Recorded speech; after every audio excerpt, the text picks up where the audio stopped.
ayes have it. I think we can also dispose of order number 12. Clerk.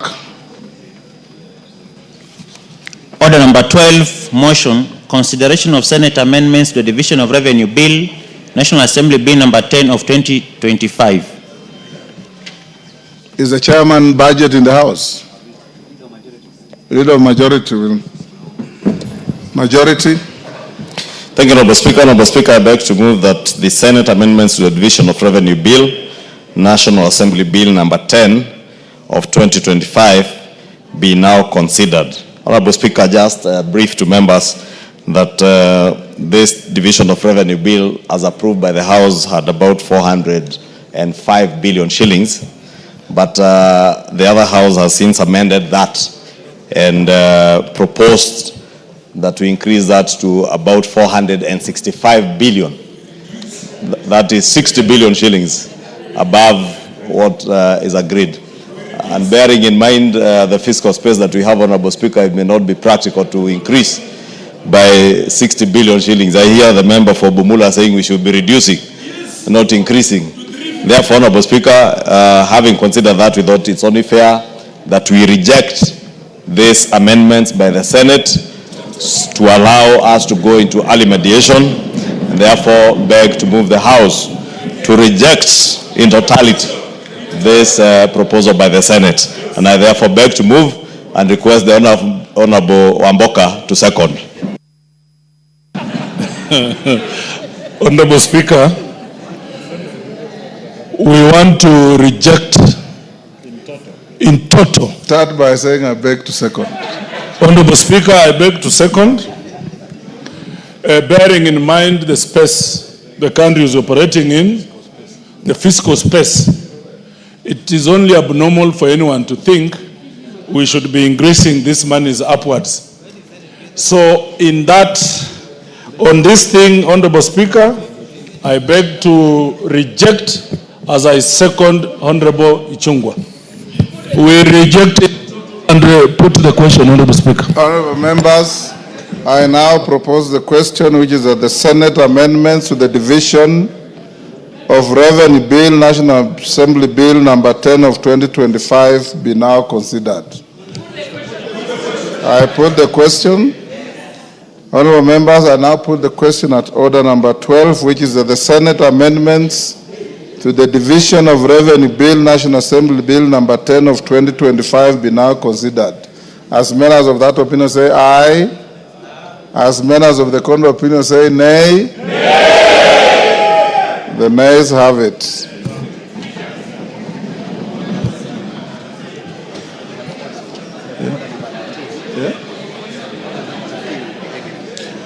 Honorable members, that vote invalidates the presence of order number 13 on the order paper.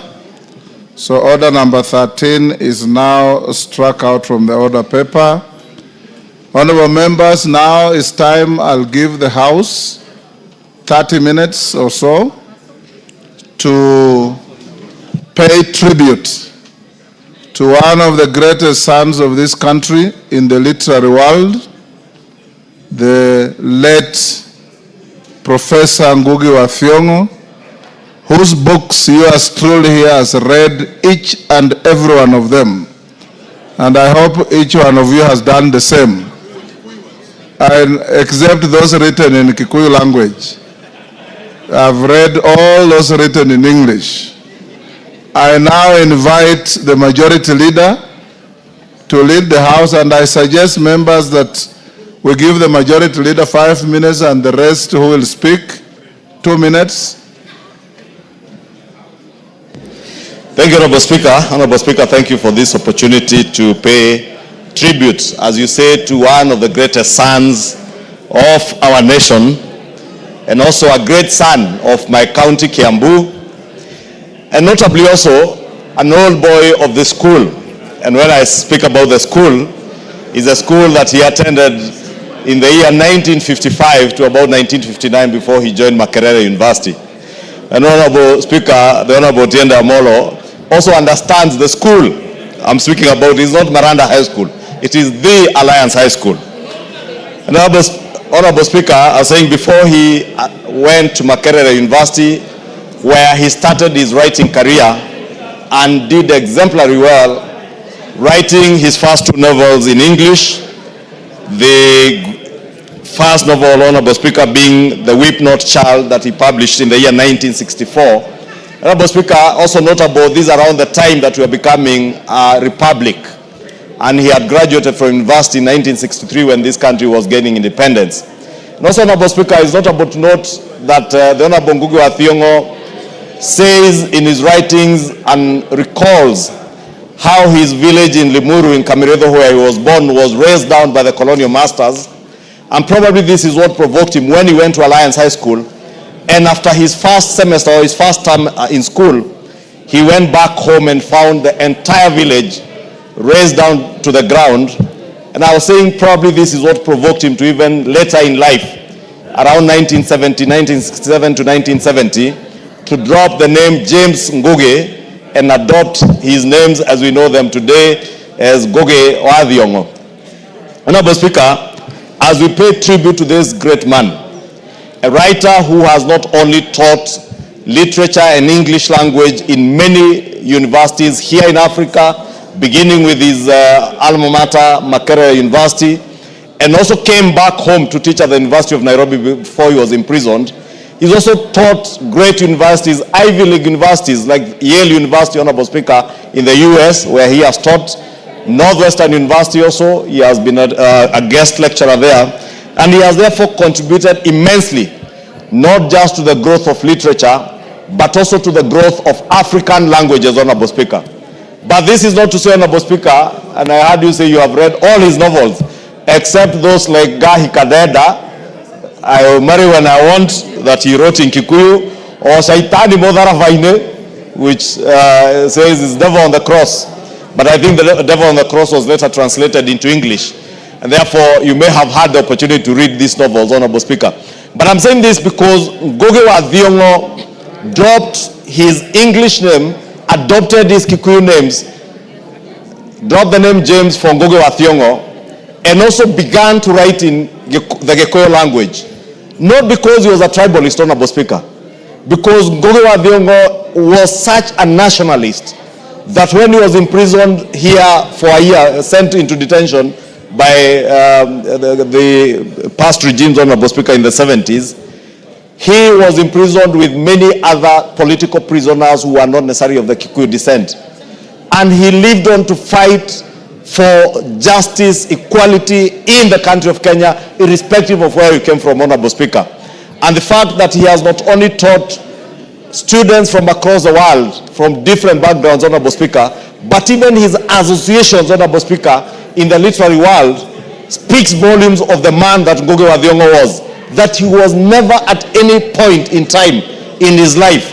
He valued his ancestry, he valued his background as a Kikuyu from Limuru, but he never allowed that to be anything to use to lord over others, Honorable Speaker, or even to believe that there was one community that was greater than the other, Honorable Speaker.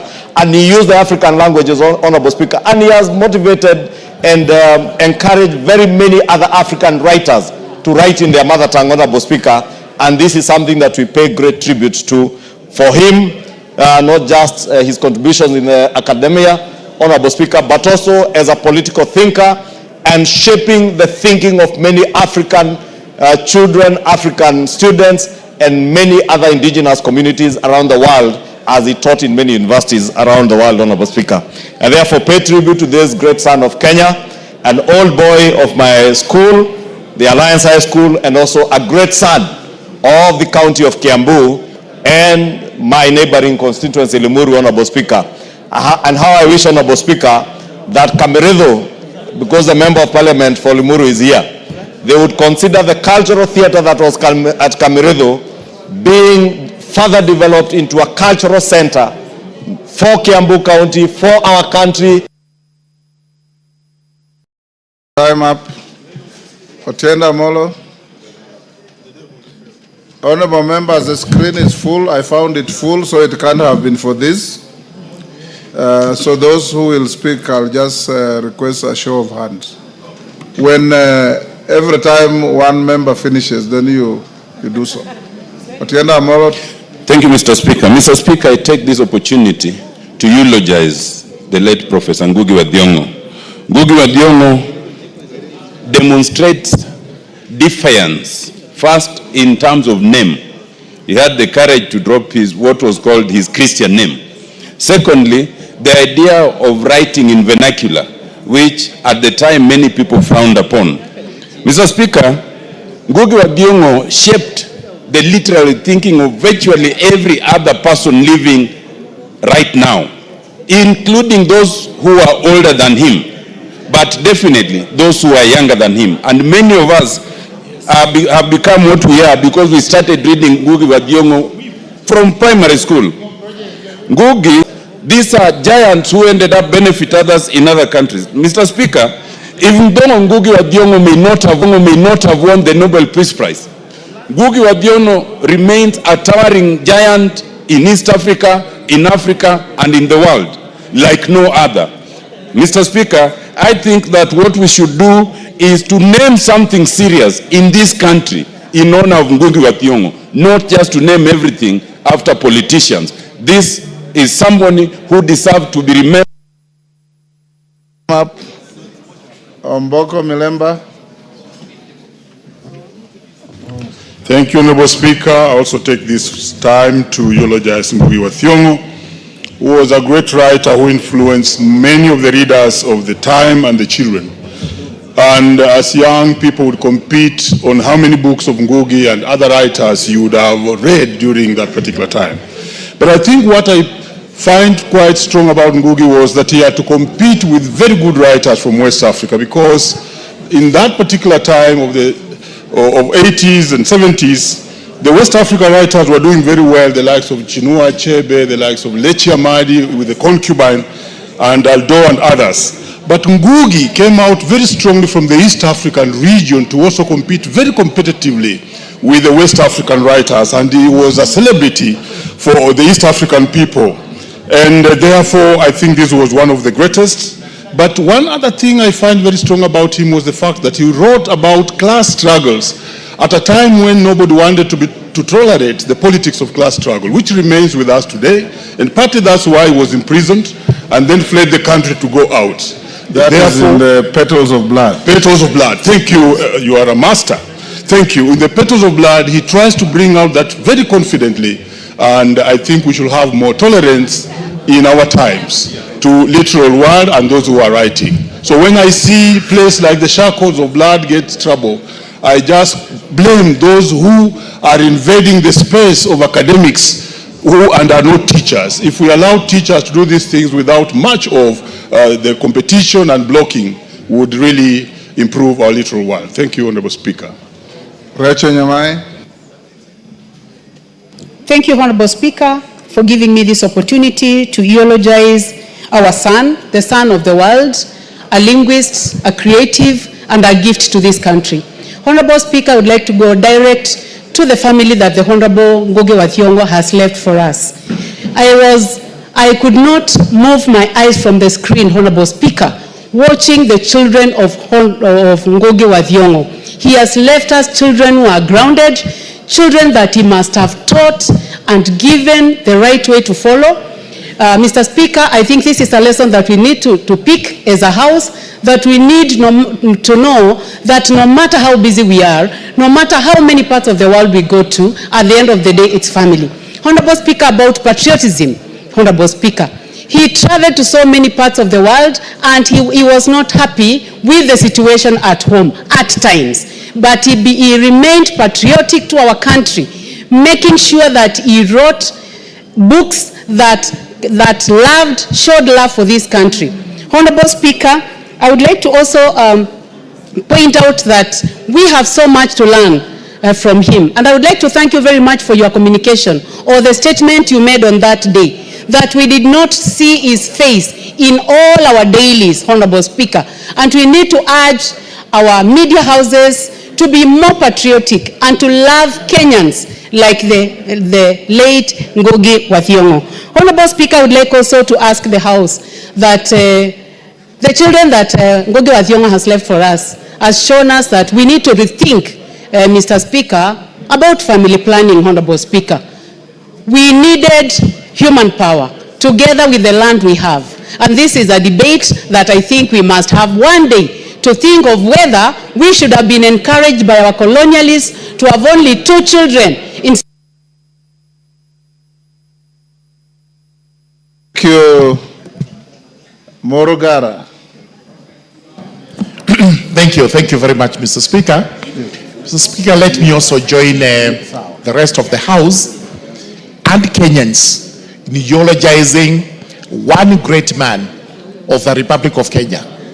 Mr. Speaker, I commend you that on the day after he passed on, you actually took time to inform the media that instead of writing headlines of non-issues, we should have had a headline with the late Professor Ngugi wa Thiong'o as the one to be remembered.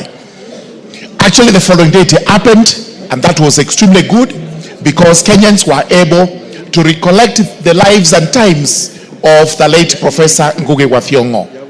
It's always important to remember when he left the school, the Alliance High School, went to Makerere University for his studies that time, where he met the late Mwai Kibaki, who was supposed to be his lecturer.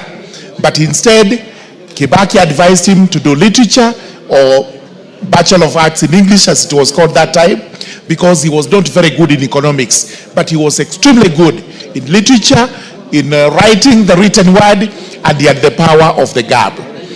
What we encourage our learners today, and especially those who are in school, it's not just to read the works of the late Ngugi wa Thiong'o, but to take a cue from him. Take time to learn writing skills so that after Ngugi wa Thiong'o, we are able to produce many more Ngugi wa Thiong'os who will tower Africa in the likes of Chinua Achebe and the rest in writing. Therefore, today, we eulogize a great man of the Republic of Kenya, the late Ngugi wa Thiong'o, and may his soul rest in eternal peace. Thank you very much. Mele Odhiambo.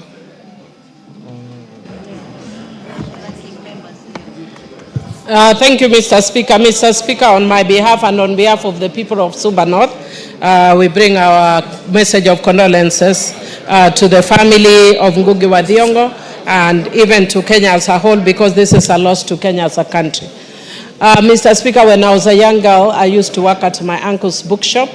And even though I was very young, I would still struggle to read the difficult English. So just like you, I think I probably read all of them, even though I didn't understand many of them. But Mr. Speaker, one of the things that stood out for me is that I want to comment about is the River Between. And Mr. Speaker, you look at the River Between, you look at the influence of the British colonization through the eyes of Muthoni. Mr. Speaker, I want to specifically single out the way he dealt with the issue of feminism. Majority of the characters in that book are women that he exalts, and he shows them as fighting tyranny and exploitation. Mr. Speaker, he sees women as victims of African society and patriarchal system. And to liberate themselves, they endeavored to shatter the patriarchal obstacles and bring about change. Mr. Speaker, I would want to say that he was way ahead of time. There are some of the issues that we are now talking about and we are giving name to, for instance, intersectionality. But he already dealt with issues that converge and bring women down, like the intersectionality of gender, race, and even ethnicity. And so, with those few remarks, Mr. Speaker, I thank you for giving me this Member for Limuru. Thank you, Honorable Speaker, for giving me a chance to eulogize one of our own, Professor Ngugi wa Thiong'o. As I stand, Honorable Speaker, I speak of a man who I knew for the longest time in my life. I witnessed him writing the books, some of them that people have mentioned, but I have also witnessed a journey for him when he was being persecuted. I was there delivering a book written by Steve Biko to him in detention. I was at the University of Nairobi when we were told to remove all his books after detention, and I saw him off the first time he led out of this country. But Honorable Speaker, this is one person who was very good for the rest of the world, but it looks like there was a plan to make sure that Ngugi will never have a peace in his own country. We know that he was denied to teach at the University of Nairobi. He was not allowed to go back to Kameredo to continue with his theater works. And above all, the system that didn't want him to be in Nairobi, didn't want him to be in Kenya, continued to persecute even the family to a point where Ngugi had to part a lot with the rest of the family. And as we now said, say goodbye to him, Honorable Speaker, my prayer is that the children of Ngugi will have peace, can come back to this country and contribute. And for all of us to make sure that Ngugi will not be forgotten for what he did to this country. May his soul. Julia Sunguli. Mr. Speaker, I wish to join everybody else in eulogizing Professor Ngugi wa Thiong'o. He was definitely a literary giant in the 70s, and that is why the UK newspaper said about him when he was about 33 years that he is accepted as one of Africa's outstanding contemporary writers. His best books, Mr. Speaker, were the books that he wrote under the name of James Ngugi. The book of The River Between, A Grain of Wheat, and Weep Not Child. That is actually why the 70s would remember Ngugi. Unfortunately, Mr. Speaker, something happened to Ngugi later on. When the world was embracing him, he seems to have retreated from the world. First, he retreated from Christianity. He changed his name, James. He returned his baptismal card and retreated away from Christianity.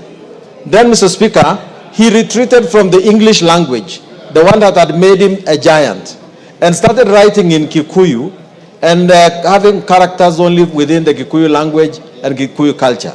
That actually is perhaps one of the reasons why the people who went to school after the 70s do not remember Ngugi as much as you and I do. Mr. Speaker, he withdrew, of course, when he was detained by Jomo Kenyatta. He must have suffered a lot. President Moi released him as soon as he became president, and he immigrated into the West. But this does not take away from the fact that, Mr. Speaker, at one time, Ngugi was a prolific writer, an artist, a novelist we shall always remember, and we shall place his name in the records of history. I thank you.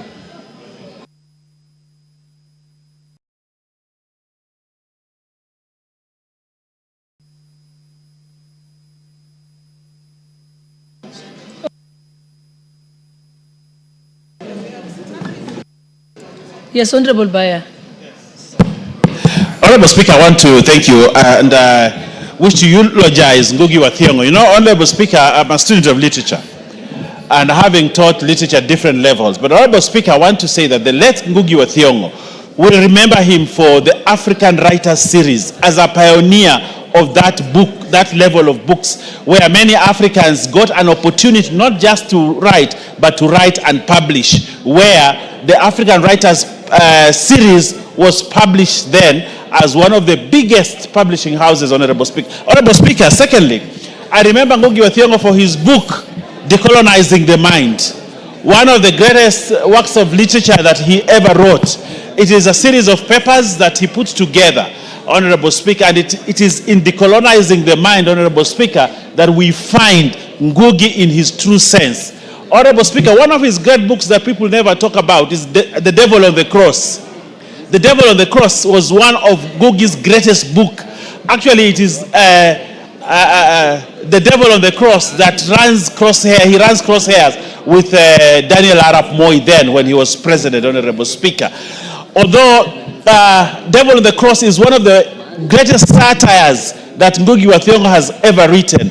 A book that when you read, you get the revolutionary spirit in the writer. You get Ngugi wa Thiong'o, the person who fights for justice, who fights for land rights, a writer who stood up for the common mwananchi in this country. Ngugi wa Thiong'o will go down in history as one of the liberators of Africa, and that is why he could not agree with many presidents, and that's why he could not find space in Africa and chose to live in the United States. Honorable Speaker, we have lost a great man, a literary giant, somebody that was respected not just in the continent of Africa, but in Europe and above and beyond, Honorable Speaker. I thank you, and may God...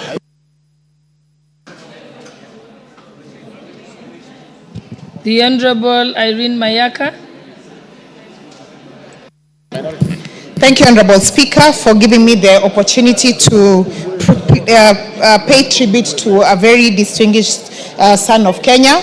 Honorable Speaker, as had been said before, Ngugi wa Thiong'o was initially called James Thiong'o, and he decided to change his name and drop the English name so that he pays tribute to being an African. But Honorable Speaker, one of the things that I remember about Ngugi wa Thiong'o was a famous quote from one of his books that he used to say, "To speak one's language is to celebrate one's identity." And he also said, "But to impose a language is a way to divide people, and it is a practice of tribalism of another kind." And therefore, Honorable Speaker, the Ngugi wa Thiong'o was one of the very famous Kenyans who really spoke against tribalism. But the other thing, Honorable Speaker, that we also celebrate Ngugi wa Thiong'o for is in terms of receiving honors, he is one of the most decorated writers in Africa. He received a total of 38 documented awards, one of them being the UNESCO Award for Weep Not Child. But also between the year 2006 and 2007, through one of his books, The Wizard of Oz, Ngugi wa Thiong'o received a total of 6 international awards. That was really something that was exceptional. And Honorable Speaker, the same way that we normally say that we are going to benchmark with other people on the good practices and the good things that we do in Kenya, Ngugi wa Thiong'o is one of those people that we also really know that the rest of the world would want to also emulate and be like him. And I just want to tell especially the people who are here and the people who are listening to us who love soccer, that a team like Arsenal should now emulate Ngugi wa Thiong'o in terms of doing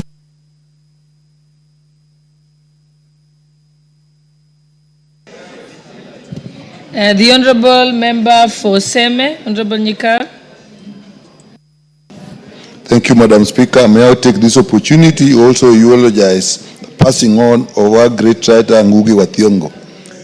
His life, Madam Speaker, epitomizes the philosophical basis of life, the idealism that is associated with scholarship, the ability to actually strive and go against all odds to fight for ideal. Madam Speaker, this is what really distinguishes human beings from animals. Animals don't fight for ideals, but human beings fight for ideals, and sometimes they suffer like he suffered. They have to make sometimes very grave decisions at great risk to their lives because there is something they stand for, something they believe will make a difference in the life of the people and in the society. And this he took his ability in writing to actually express this, agreed to fight with the system that be, to express what he wanted. So really, these really are the people who show to us the roles of universities. Universities are actually to be populated by people who seek ideals, not just the practicalities of life that take time for most of us. So losing a person like him is a great loss to this country. Thank you, Madam Speaker, for giving me the opportunity. The Honorable Member for Marsabit, Honorable Naomi Wako.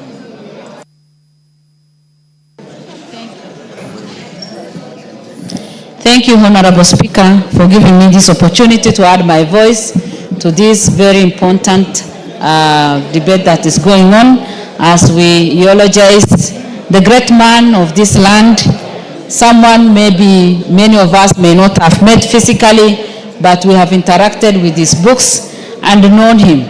I remember when we were in high school, one of his books, The River Between, was like a must for all of us to read. We interacted with him through his writings. He has inspired many of us, and I want to send my condolences to him, to his family members, to relatives, and all his loved ones on my own behalf and on behalf of the great people of Marsabit, because I know many scholars from our place, many professionals have also gone through his books just as I did. Honorable Speaker, it is not just enough for us to eulogize a great man like him, somebody who has always represented us in a good way, somebody who is internationally celebrated. We should also see how best we can extend our blessings to his family, and also see as a nation how he can be celebrated, maybe as the relatives prepare for his burial.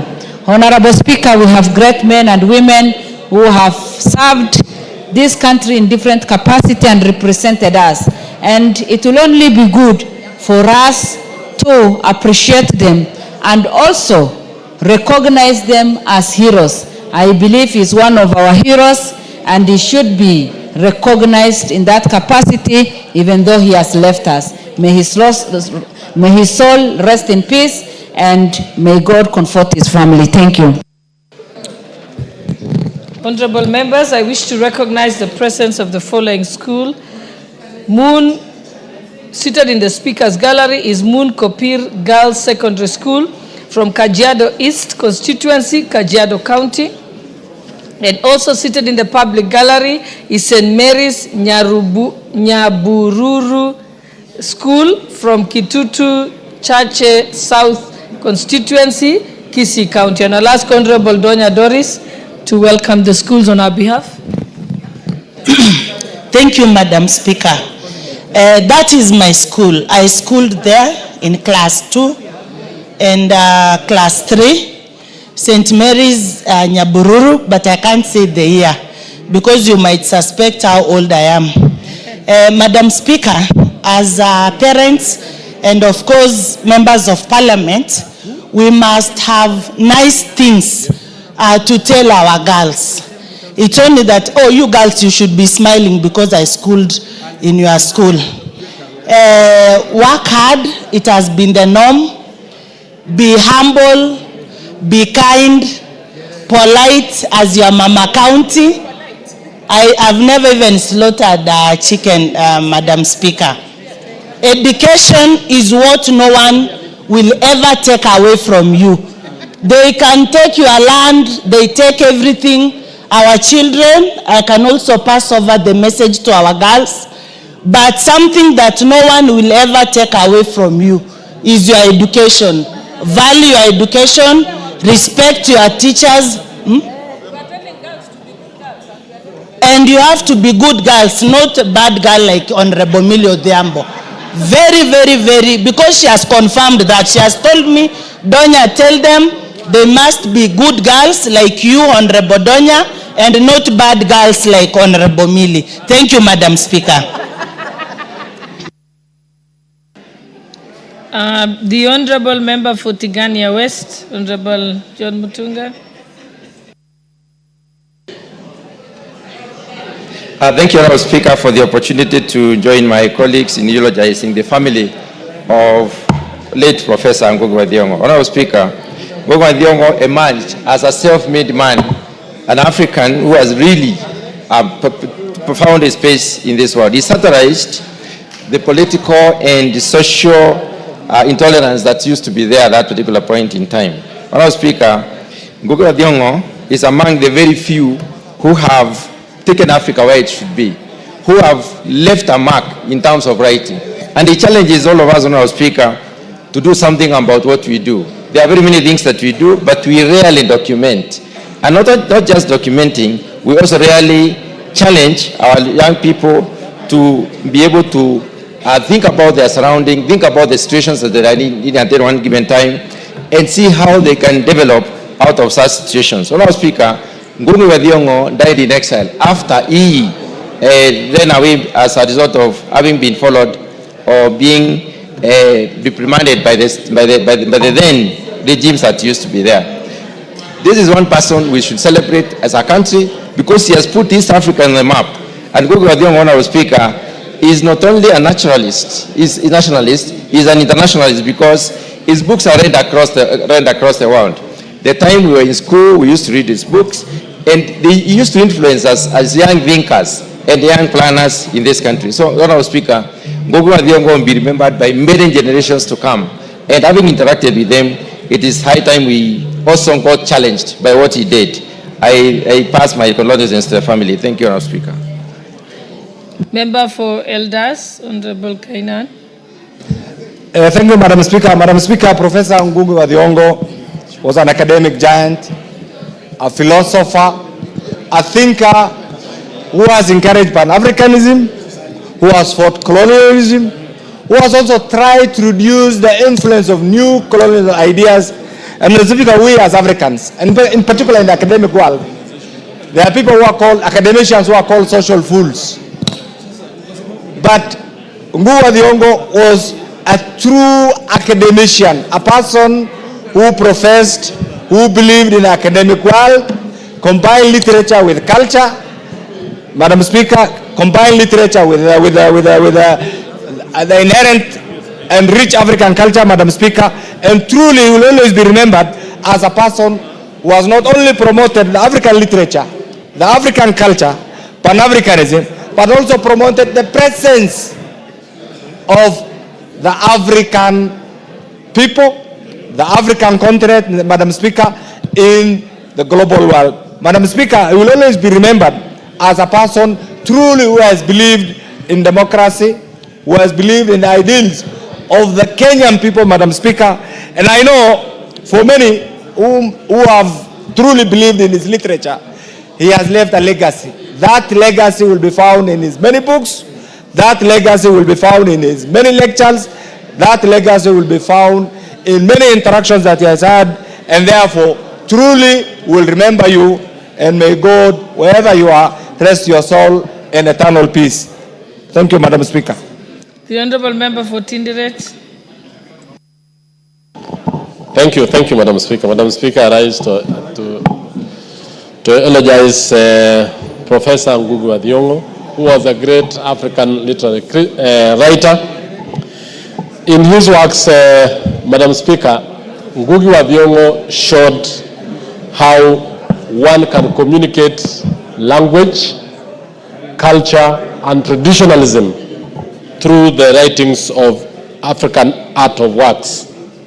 Ngugi wa Thiong'o, through his book, The Hermit, actually showed how African traditional way of life could meet with modernity.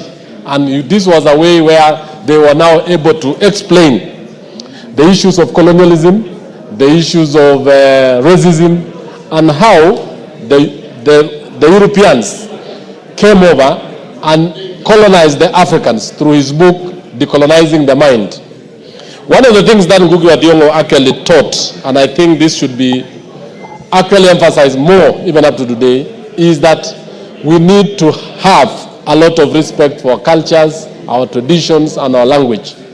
Today, if you go to the United Nations, the media of communications is actually English, Arabic, French, and other languages.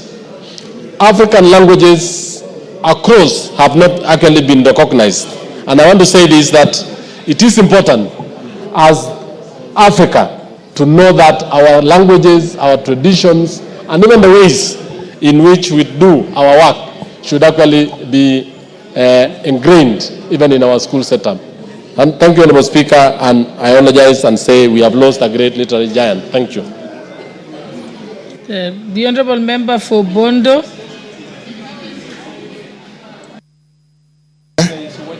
Thank you, Madam Speaker. Madam Speaker, if we valued exactly what Professor was, or what he has been since his works, if you value that and we relate it to the kind of exports that we've done as a country, I want to believe that the value of Ngugi's works and what Ngugi has made in terms of people are basically incomparable.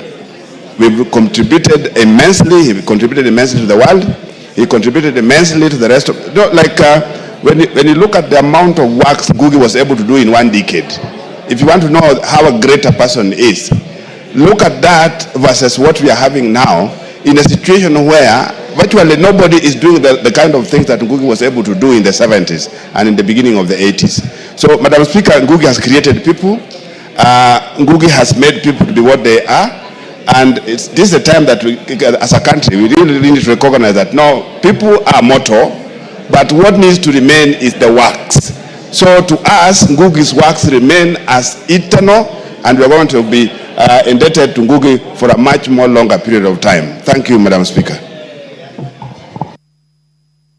The Honourable Member for Dagoretti, Honourable KJ. Madam Speaker, I thank you. And Ngugi wa Thiong'o was a patriot. And it is for that reason that I, on behalf of my family, the people of Dagoretti South constituency, and even the thespians, artists, and performers of this country, I pass my condolences to the family of this great Kenyan. Madam Speaker, two great artists, Tony Njogona and Walter Mung'are, can bear me witness that we as very young artists were truly inspired by the works of Ngugi wa Thiong'o. Ngugi wa Thiong'o, being a thespian and a critic, taught us that there is a very big difference between insults and satire. That even with his very hard-hitting literature and even with his very stinging critique, he never once bowed down to the temptation of being an insulter or being toxic or even being offensive. He knew that there was great power in satire that is not insulting. Madam Speaker, today in the era of content creation, there is much to learn from the generation of creators and authors like Ngugi wa Thiong'o. Those who are creating content today must learn that intellect has way more power than the toxicity and malice that is being trended left, right, and center. Finally, Madam Speaker, the two causes that Ngugi wa Thiong'o was championing, one on decolonization and the other on the promotion of culture, it will be a great honor for us to honor Ngugi, because we did not honor him enough in his life, to honor him by preserving the great works that he has done using the new technology that allows us to feed in our languages to speak to the new revolution that is the fourth industrial. Give him a minute to just finish. Thank you very much, Madam Speaker. There is a great opportunity for us with the new and emerging technologies to onboard all this knowledge that is cultural, traditional, and has great African heritage onto the new industrial revolution, and especially in AI, where we must ask ourselves, what language will these technologies be speaking? And if they are not speaking our language, then we shall be doing the likes of Ngugi wa Thiong'o a great disfavor. So, Honorable Speaker, I would like for us to honor this great Kenyan by making sure that we do not treat his memory the way we treated him in his life. I thank you very much, Madam Speaker, and we honor a great Kenyan. Just wait. Hello, the Honorable Member for Westlands, Honorable Timothy Wanyonyi. Thank you, Madam Speaker, for giving me a chance also to eulogize Professor Ngugi wa Thiong'o. Madam Speaker, I must also confess I've read his books, and reading his books, you could just start even imagining yourself in a situation, because you read the book, it carries you along. And Madam Speaker, is one of the greatest brains that we have ever produced, and this country has lost big, and those younger generation that have not experienced the power of literally, Madam Speaker, they should look at these books. When we were in school, we used to read books about African writers series, and Ngugi wa Thiong'o was one of them. Chinua Achebe, and many Elijah Amadi, and many others, Madam Speaker. And you could read all those books, and they were readily available. We started reading books written by foreigners later in life, but at that time, Madam Speaker, we could read the African Writers series. I don't know if they still exist, but that was the best thing, Madam Speaker. Ngugi wa Thiong'o was very creative, and Madam Speaker, he lived his life. He was there, and he has shown Kenyans that it is good to preserve our culture. It's good to preserve our languages. Some of our languages now are being diluted, they're even dying. Some of us are afraid to speak to our children in our own language.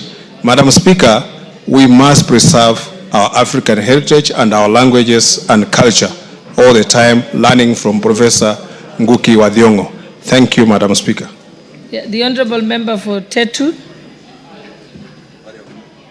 And thank you, Madam Speaker. I also rise to eulogize Professor Ngugi wa Thiong'o. Madam Speaker, let me say from the onset, I knew Ngugi, and I had an opportunity to talk to him just about 5 or 6 weeks ago. And his rallying call all the time, as he spoke to me as a young leader, he told me to always remember to advocate for the small farmers and the workers. Ngugi wa Thiong'o was someone who strongly believed in social justice for the small person.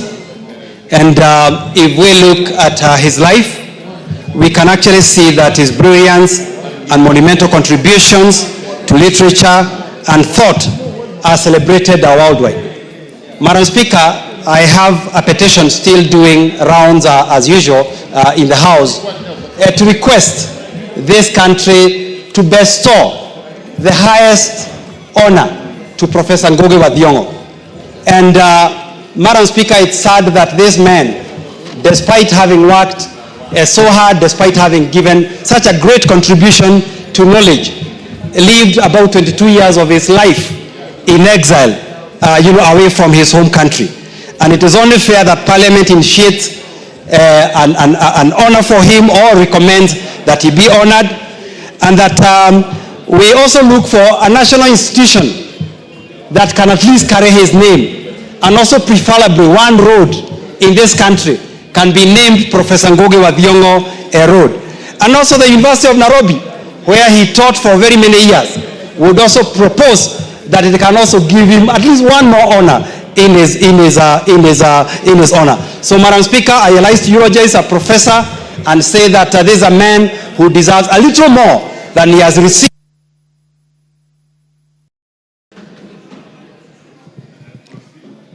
the Honorable Member Mbaka. Thank you, Madam Speaker, for giving me this opportunity. Way past our time. Yes, thank you for giving me this opportunity to eulogize Professor Ngugi.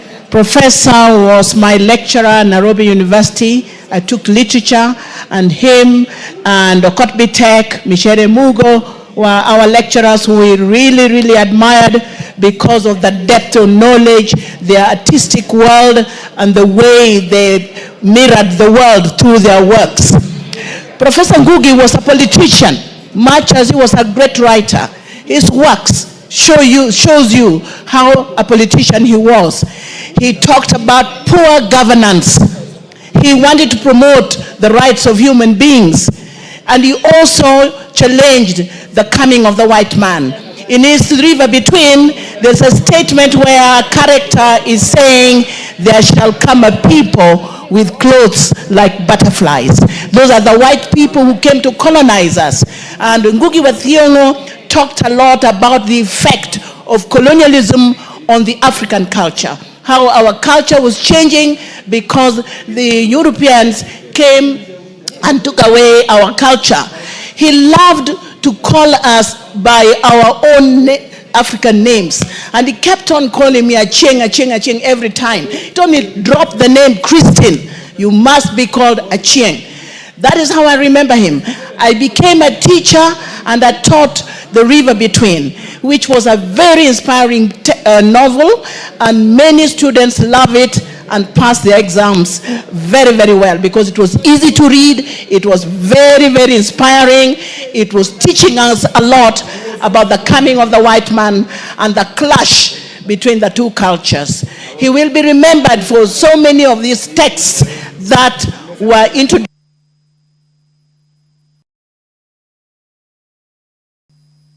Right, honorable members, I think we are even exceeded our time by 15 minutes. And now let us move back to the order paper. And we had gone up to order number 13, but had not gone to statements. We had skipped order number 7, statements. So I think we can now go back. Read the next order. Order number 7, questions and statements.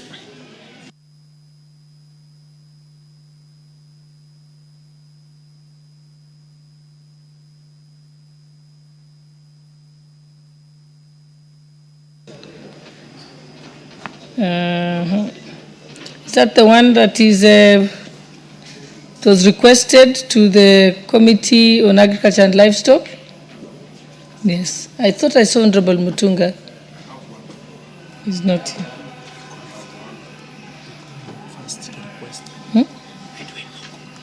Okay. Yes, the Honorable Dr. Edwin Mugo, member for Maithioya, was the one who was requesting. I thought it was a response. Okay. Proceed. Honorable Speaker, pursuant to the provision of Standing Order 44.2c, I rise to request for a statement from the Chairperson, Departmental Committee on Agriculture and Livestock, on implementation of Guarantee Minimum Returns, GMR, to support coffee, tea, milk, and macadamia farmers. Honorable Speaker, whereas agriculture remains the backbone of Kenya's economy and a key driver of employment and exports, its sustainability and the well-being of farmers are increasingly being threatened by high input costs, climate risks, and global economic uncertainties. The rising costs of essential farm inputs, including seeds, herbicides, pesticides, fertilizer, animal feeds, fuel, labor, and farm machinery, have significantly increased the financial burden on farmers. Further, adverse climate change on rain-fed agriculture, volatility in international commodity markets due to global conflicts, including the Russia-Ukraine war and supply chain disruptions, have also impacted on the returns for farmers. Honorable Speaker, on 5th August 2023, the government committed to implement a Guarantee Minimum Returns GMR program aimed at providing direct financial support to farmers and stabilize their incomes amid market fluctuations. A key pillar of the bottom economic transformation agenda, BETTER, the GMR prioritizes production, subsidies, and direct support to farmers over consumption subsidies, cautioning farmers from unpredictable market fluctuations and complementing the existing market pricing mechanisms, enabling more stable and predictable incomes. Full implementation of the GMR program is expected to protect farmers' incomes and prevent artificial price distortions, enhance food security, boost rural incomes, and drive economic development in Kenya. Honorable Speaker, it is against this background that I request for a statement from the Chairperson of the Department Committee on Agriculture and Livestock on the following. Measures being taken by the Ministry of Agriculture and Livestock to ensure that farmers are cautioned from climate-related losses, price fluctuations, volatility in the international market and trade environment. Interstate conflicts such as the Russia-Ukraine war, supply chain disruptions, and the recent trade tariffs imposed by the United States. 2, efforts being made by the ministry to introduce a price support mechanism for coffee, tea, milk, and macadamia farmers to boost their incomes and ensure sustainable livelihoods. 3, action being taken by the ministry to ensure equality in the distribution of subsidized fertilizer and ensure that the distribution is informed by the region's soil quality and topography types in different regions of the country, And finally, 4, report on status of the implementation of the Guarantee Minimum Returns Program on the GMR Guarantee Minimum Returns Program. I thank you, Honorable Speaker.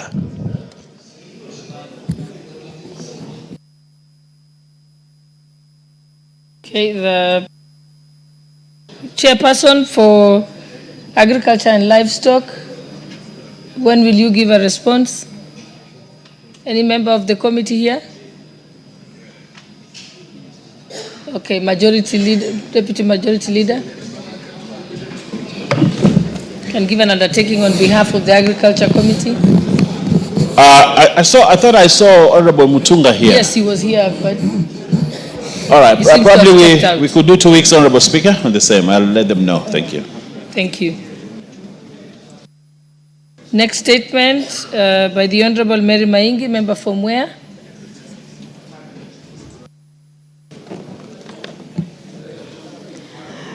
Thank you, Madam Speaker.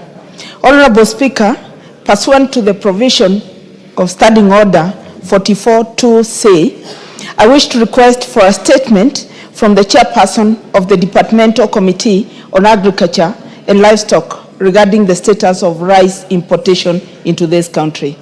Honorable Speaker, on 26th of May this year, it was reported that rice farmers in Mwea constituency, Kirinyaga County, are likely to suffer a loss of more than $500 million shillings if the government fails to intervene and purchase 5,000 metric tons of grain from their stores, despite being full of grain sufficient for the country's consumption.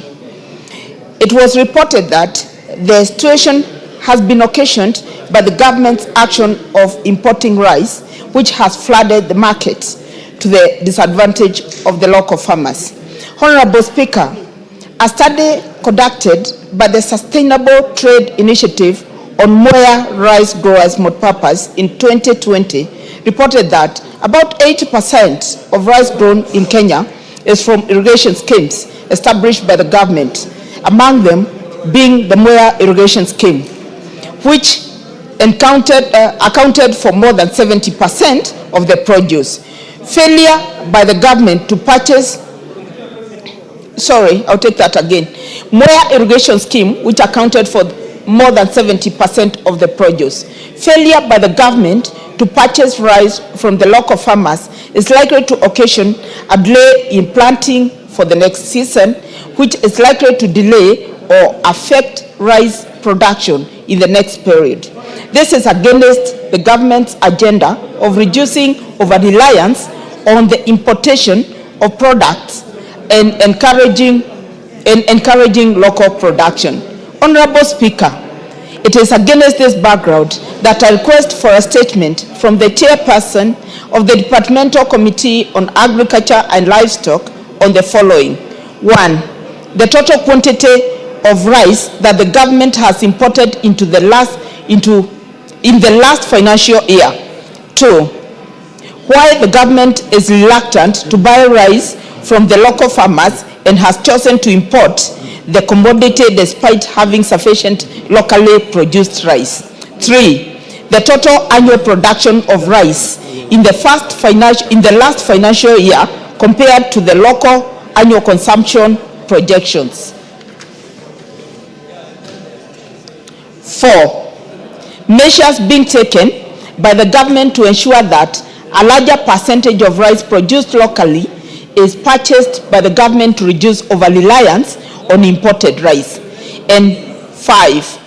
The steps being taken to cushion rice farmers in the country from likely unfair market competition that could arise from oversaturation of the market by imported rice. I thank you, Honorable Speaker.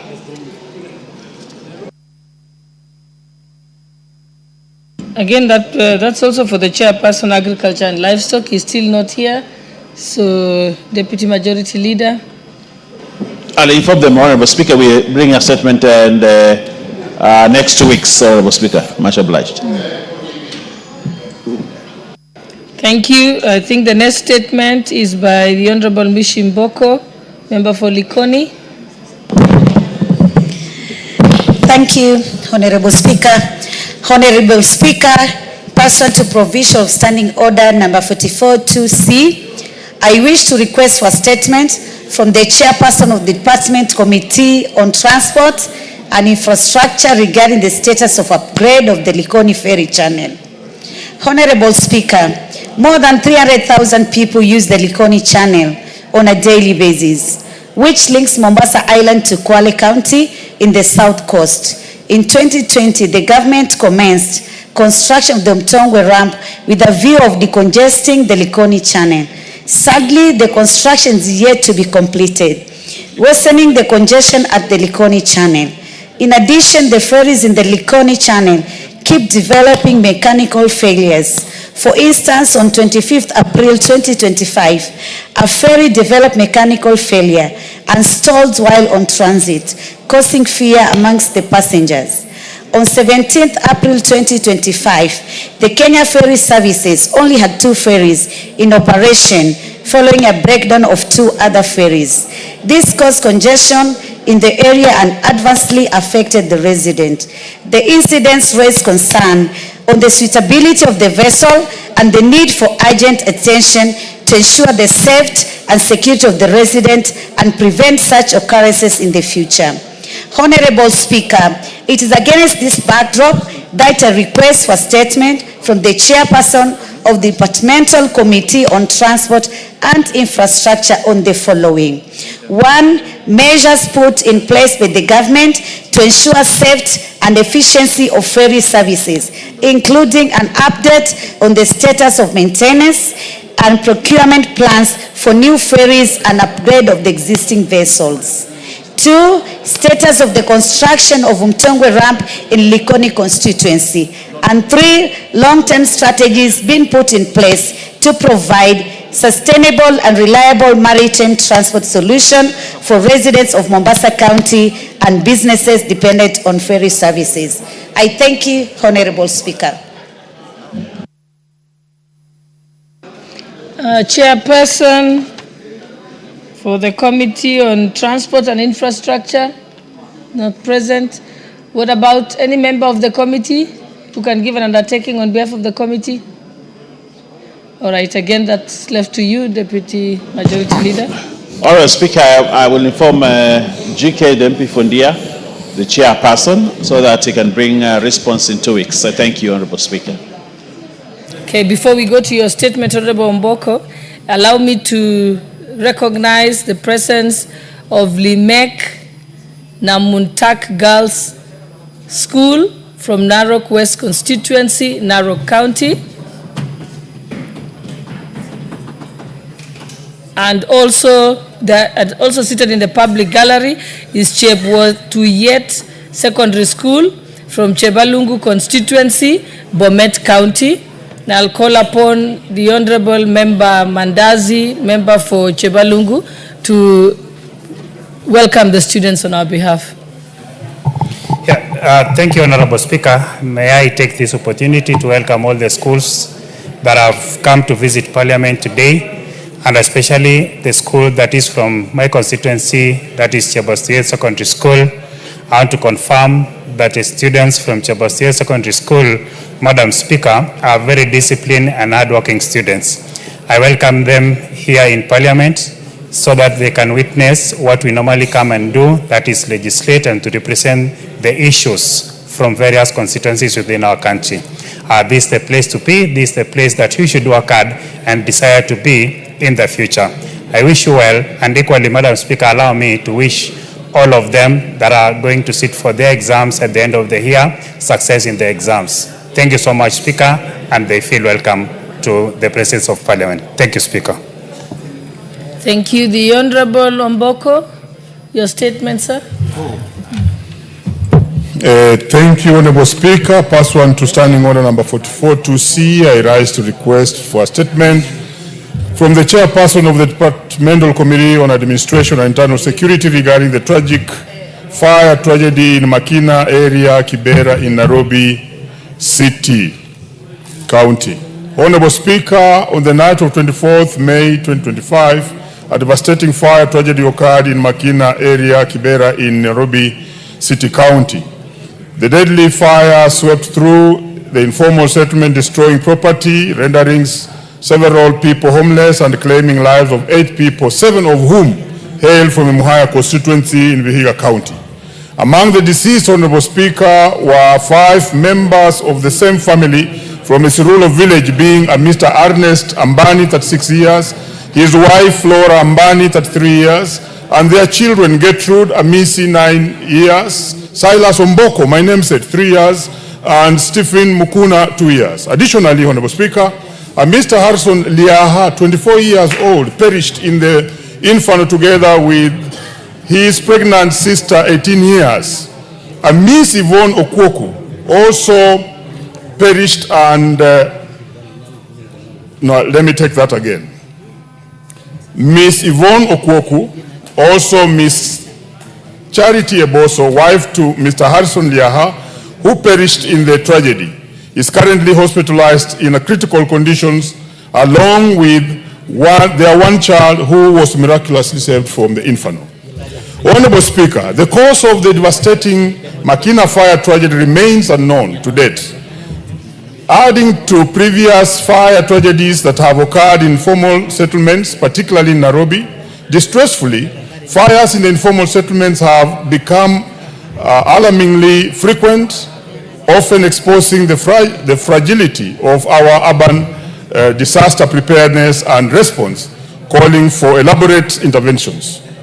Honorable Speaker, it's against this background that I request the chairperson of the Departmental Committee on Administration and Internal Security to appraise the House on the following. Number 1, a comprehensive report on the cause of the fire incident in Makina area, Kibera, including the details of the affected people and the findings on the systematic failures of the recurrent fire tragedies in the informal settlements. Number 2, the support, if any, extended to the ministry, to the survivors of the tragedy, including provisions of shelter, food, clothing, emergency treatment, and trauma counseling, including sending off of their beloved ones. Number 3, the steps being taken by the ministry to expedite the release of DNA results for the victims of the fire tragedy so as to spare the families of the deceased from prolonged emotional distress and enable them lay the deceased kins to rest. And finally, Honorable Speaker, the measures that the ministry intends to put in place to prevent similar tragedies in the informal settlements in future, particularly in terms of safety, community awareness, disaster response, and urban planning. Honorable Speaker, the families have been living here for the last more than 3 weeks, Honorable Speaker.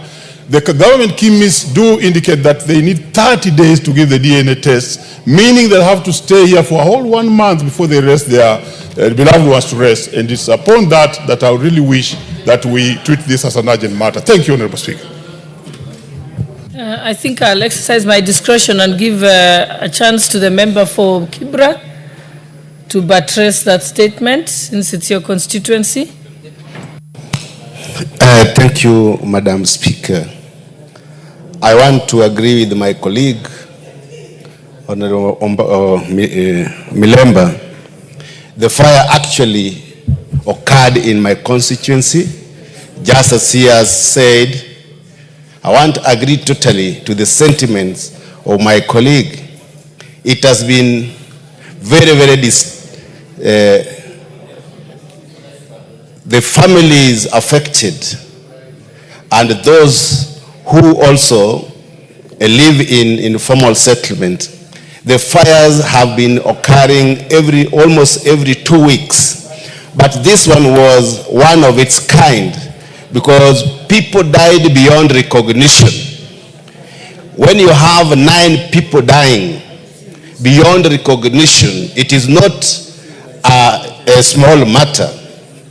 Now, this has been happening in this country for a long time, especially in Nairobi in informal sector.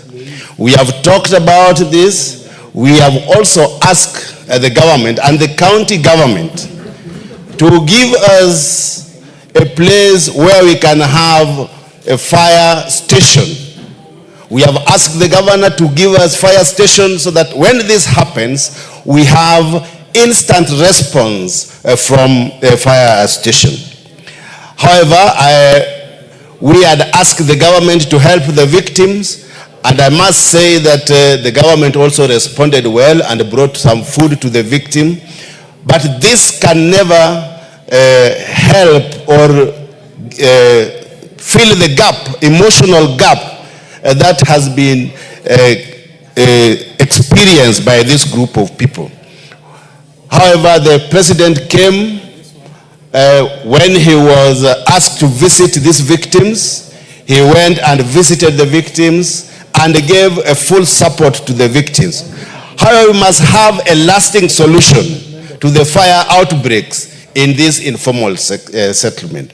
We are asking that we need to get to the root bottom of the causes of fire every time. And the investigating agencies must do this with speed, because the families concerned, like my colleague has said, have been here for a very long time. We also need to have the DNA test. It must be hastened. They must carry out DNA tests so that these families can be taken home after a very short while. Otherwise, I sympathize with the families, the affected families, and we ask that the government must take serious action. Thank you, Mr. Speaker.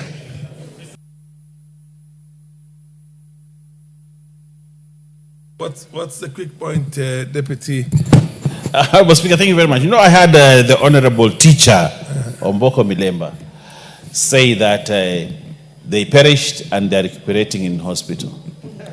So how does somebody who has perished really be in hospital recovery? Those who perished and those who... I found that a very interesting statement. I don't know whether it's because he needs to buy specs. You know, Honorable Owen Baya, order. Why do you need to write on a point of order when the chair is protecting you? Okay, what's your point of order? Thank you for protecting me. And I'm really surprised at the leader of business in this house prejudicing with casualty and casualness the death of a family member that lost 5 people, a father, mother, 3 children. Another one that lost 2 people, only 1 and a child are in hospital. And just laughing about it. I think you should apologize for this, and to Kenyans and the people of Muhaya, yes, and those families that do suffer from such a tragedy. Honorable Mboko, I thought all that the Honorable Owenbai was saying, he needs he needs clarity. Order, Honorable Mboko Milemba, you are a member of the Speaker's panel, and when you're told by the Speaker order, you stay in order. The impression I had is that all that Owen was seeking, all that Owen was seeking is clarification on how many perished and how many are recuperating. Am I right? Yes. Is that all that you're saying? And Honorable Mboko has already has given those figures. Yes, Honorable Olwoch. Thank you, Honorable Speaker, and allow me to ride on and make a a comment as well. Mathare constituency, just like Kibra, had been affected within, I think, a span of 2 weeks. And also on behalf of my colleague, the member for Kamkunji, the House will remember also that there have been frequent fires in Kikomba. Honorable Speaker, these issues touch on criminality, and so as the chair is going to respond to this statement, if you look at the common nexus between these fires, the one that persists in Toi, the one that persists in Kikomba, 1 month hardly passes without these fires. There is a question of criminality that possibly touches on the land ownership issues. And so for us to be able to deal with these things conclusively once and for all, one of the suggestions that has been there... Honorable Mamose, allow Honorable Tongoyo to hear what... He is the chair of provincial administration and security. So let him listen. Have you heard what the Honorable Olwoch has said? Please listen. Repeat what you had said. And Honorable Speaker, what I'm saying is that there is an element of criminality. These things are not mere coincidental fires that take place. there are people, a cartel, a cabal of people who feel that they can be able to forcefully circumvent an appropriate public land where ordinary traders carry out business by frustrating them with ordinary fires. And one of the things, other than looking at the culprits, is for this committee to consider compulsorily acquiring those lands and making them either in the name of the county or the national government, and then allow the traders there to build a modern market. That applies to Toi, that applies to Kikomba market. This is an issue then that the security must take in seriously, as well as the Committee on Lands. Having said that, I want to thank the government, because when we lost 6 people, and these 6 people died also beyond recognition, this morning alone, we have paid money for DNA and money for mortuary for people who completely got burnt out. These things again turn on criminality, and there is an element in which the DCI must check how a fire begins lit by petrol in a place where, one, there is no fire engine, there is no opportunity to save people, and people continue to needlessly lose their life. But I want to thank government.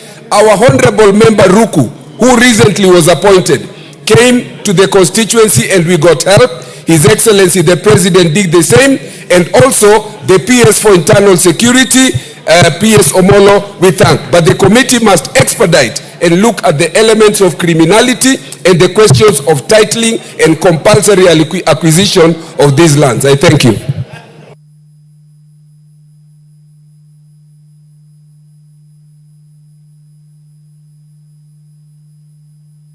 Okay, the Honorable Owen Bayer. That's a statement. Honorable Speaker. Did you rise on? What exactly are you? What's your point of your order about? Now, I want to say this, Honorable Speaker. The issues of fire in Nairobi are just too many, and I think the Council of Government of Nairobi, knowing that management of fires and fire brigades are devolved, we want to see the county government of Nairobi really being proactive first to ensure we do not have these fires, and when they occur, they are there to ensure that they don't destroy. But we cannot have a perennial issue of fires in this city county. You know, this is a city county. This is the gateway to, this is Nairobi. It is everything for Kenya. But if you cannot manage, you always have fires. Who will respect this country if we cannot manage fire? So the governor of Nairobi, if you are listening, please protect your people and the property in this town by ensuring we do not have this fires all the time. You want to enrich that question anymore? Because I want to call upon the chair to give a commitment on when he'll have the response. Asante sana Mheshimiwa Spika, na mimi niweze pia kutoa pole zangu na rambirambi kwa watu wa Kibra na hasa viongozi ambao wameleta maneno haya ndani ya bunge. Niseme poleni sana kupoteza wapendwa wenu, na niweze kusema Mheshimiwa Spika, hili ni jambo ambalo limekuwa linarejelea mara kwa mara, na ni wakati ambapo inafaa uchunguzi ufanywe tuweze kutambua kuwa ni kina nani ambao wako nyuma ya maafa haya. Mheshimiwa Spika, haiwezekani kila wakati familia zinapoteza wapendwa wao na pengine kuna mtu nyuma, kama vile nimesikia Mheshimiwa Anbaya akisema wengine mambo ya mashamba na mengine. Itakuwa si sawa mali ya watu kupotea, na hata ukiangalia kule Kongowea sokoni, Mheshimiwa Spika, pia wale wanabiashara waliweza kuathirika na moto mkubwa sana ndani ya Kongowea, walipoteza mali zao na hakuna fidia ambayo walipata. Mheshimiwa Spika, mpaka leo pale Ziwa la Ng'ombe pia moto pia ulianza mkubwa ukapoteza famili nyingi, wapendwa wakawa wamepotea na hakuna hata ukienda kupeleka unaomba msaada pia, manake katika ngafu tuna disaster fund. Mheshimiwa Spika, waweza ukaomba hizi pesa usaidie watu wako, hupati. Mheshimiwa Spika, kwa hiyo mimi naomba haya mambo yaangaliwe kwa kina. Poleni sana Mheshimiwa Kibra, Mheshimiwa ndugu yangu Mboko Milemba, poleni sana. Mwenyezi Mungu awepe subra kwa wakati huu mgumu. Asante sana Mheshimiwa Spika. Mheshimiwa Tongoyo, mwenyekiti wa kamati, utapeana ahadi. Thank you, Honorable Speaker. And ordinarily, I had expected members to react in the manner they are doing when after giving the response. But nevertheless, I appreciate the interest in this. Honorable Speaker, given the urgency and of this, I may need a week to respond to, but there is one item that needs a quick and urgent attention, the issue of the DNA, so that the families can able to get the opportunity to bury their loved one. And the member who did raise the statement can attest. While we are seated here, I'd already made some intervention with the government chemist to have the issue of DNA be expedited so that at least they can able to have the bodies of their loved one buried. Then the rest, maybe we can respond in a week or so, Honorable Speaker. In a week? In a week. You know, the more urgent thing was this one. No, this one you said immediately. Dear. Yeah, we actually on it. You're on it. On it. Can be even be tomorrow, can be a week. Yes. The comprehensive response will be in a week's time. Is that yeah, what I'm saying, Speaker, the issue of DNA may not necessarily wait until maybe we have the response for the rest of the item. That one, we are already on it. We are going to see whether we can able to do it even in this week, by Friday. And we already have the undertaking by the government chemist. Okay. Yes. Oh. What's your point of order? Honorable Speaker, I have an issue that needs your attention and not related to Kibra and other fires, Honorable Speaker. Honorable Speaker, last week, our constituencies received communication from CARA officers as regards reduction of allocated funds to go towards our rural roads, Honorable Speaker. Honorable Speaker, this stems from a court case that out of goodwill, this House chose to do the necessary by allowing passage of revenue allocation, Honorable Speaker, under the guise that governors through COG were going to withdraw a court case, Honorable Speaker. Even though we did what we ought to have, the governors walked back on that promise, and therefore allocation has been reduced from 42 million, Honorable Speaker, per constituency under 22% to 28 million, Honorable Speaker. This is a travesty. The allocation under 10%, Honorable Speaker, has moved from 19 million to 0, Honorable Speaker, just because the governors have reneged on a promise that they made, Honorable Speaker. Honorable Speaker, it is a behavior akin to not wanting anything from this House going forward, Honorable Speaker. It is like the governors have confirmed that they don't need this House either way as regards their budgetary allocation, Honorable Speaker. So we need your guidance on this matter. Do we have to transact on goodwill, or we have to make certain provisions that will make it very difficult for anybody to walk back on a promise, Honorable Speaker? Our constituencies, even though have received that reduction, Honorable Speaker, most of the members of Parliament have advised their carer committees not to move to reallocate or to reduce those budgetary allocations, Honorable Speaker. So how do we move on this matter? Remember, all these roads had been tendered for and awards had been given, Honorable Speaker, and there are usually very stringent conditions that underpin contracts, Honorable Speaker. So how do we as a constituency or as constituencies benefiting from these funds move forward, Honorable Speaker? I now call upon the chair transport. Where is the chair transport? Huh? Whip. Oh yes, the chief whip, Osoro. Thank you very much, Honorable Speaker. Go ahead. Honorable Speaker, it's indeed true what the Honorable Jared Okello has raised as far as the RMLF funds are concerned. And the facts that culminated to us passing what the governors really wanted us to pass as part of the negotiation so that you can unlock the stalemate that had arisen from the court order that led to the freezing of the 10 billion shillings RMLF. Honorable Speaker, it's important to inform the House that that matter has really been canvassed by the House Business Committee in the previous two sittings. And last week, Honorable Speaker, the Right Honorable Speaker nominated a few members of Parliament, of course from this House, to the negotiating or mediation, to mediate with the Council of Governors. And at this point, I wish to report that we've really made positive strides. I don't know whether Honorable Okello is listening to me, because it's very important. Because he did ask a question, but I don't see him. Honorable Speaker, I don't know whether I should proceed. Oh, he's here. Okay, so Honorable Speaker, the judgment to that matter is coming up on Thursday at 2 p.m. What we did when we passed out of what you've said, Honorable Jared, is that what we did then is that we sought to arrest the judgment from being delivered at that point, and it was postponed to Thursday. However, today we were in court.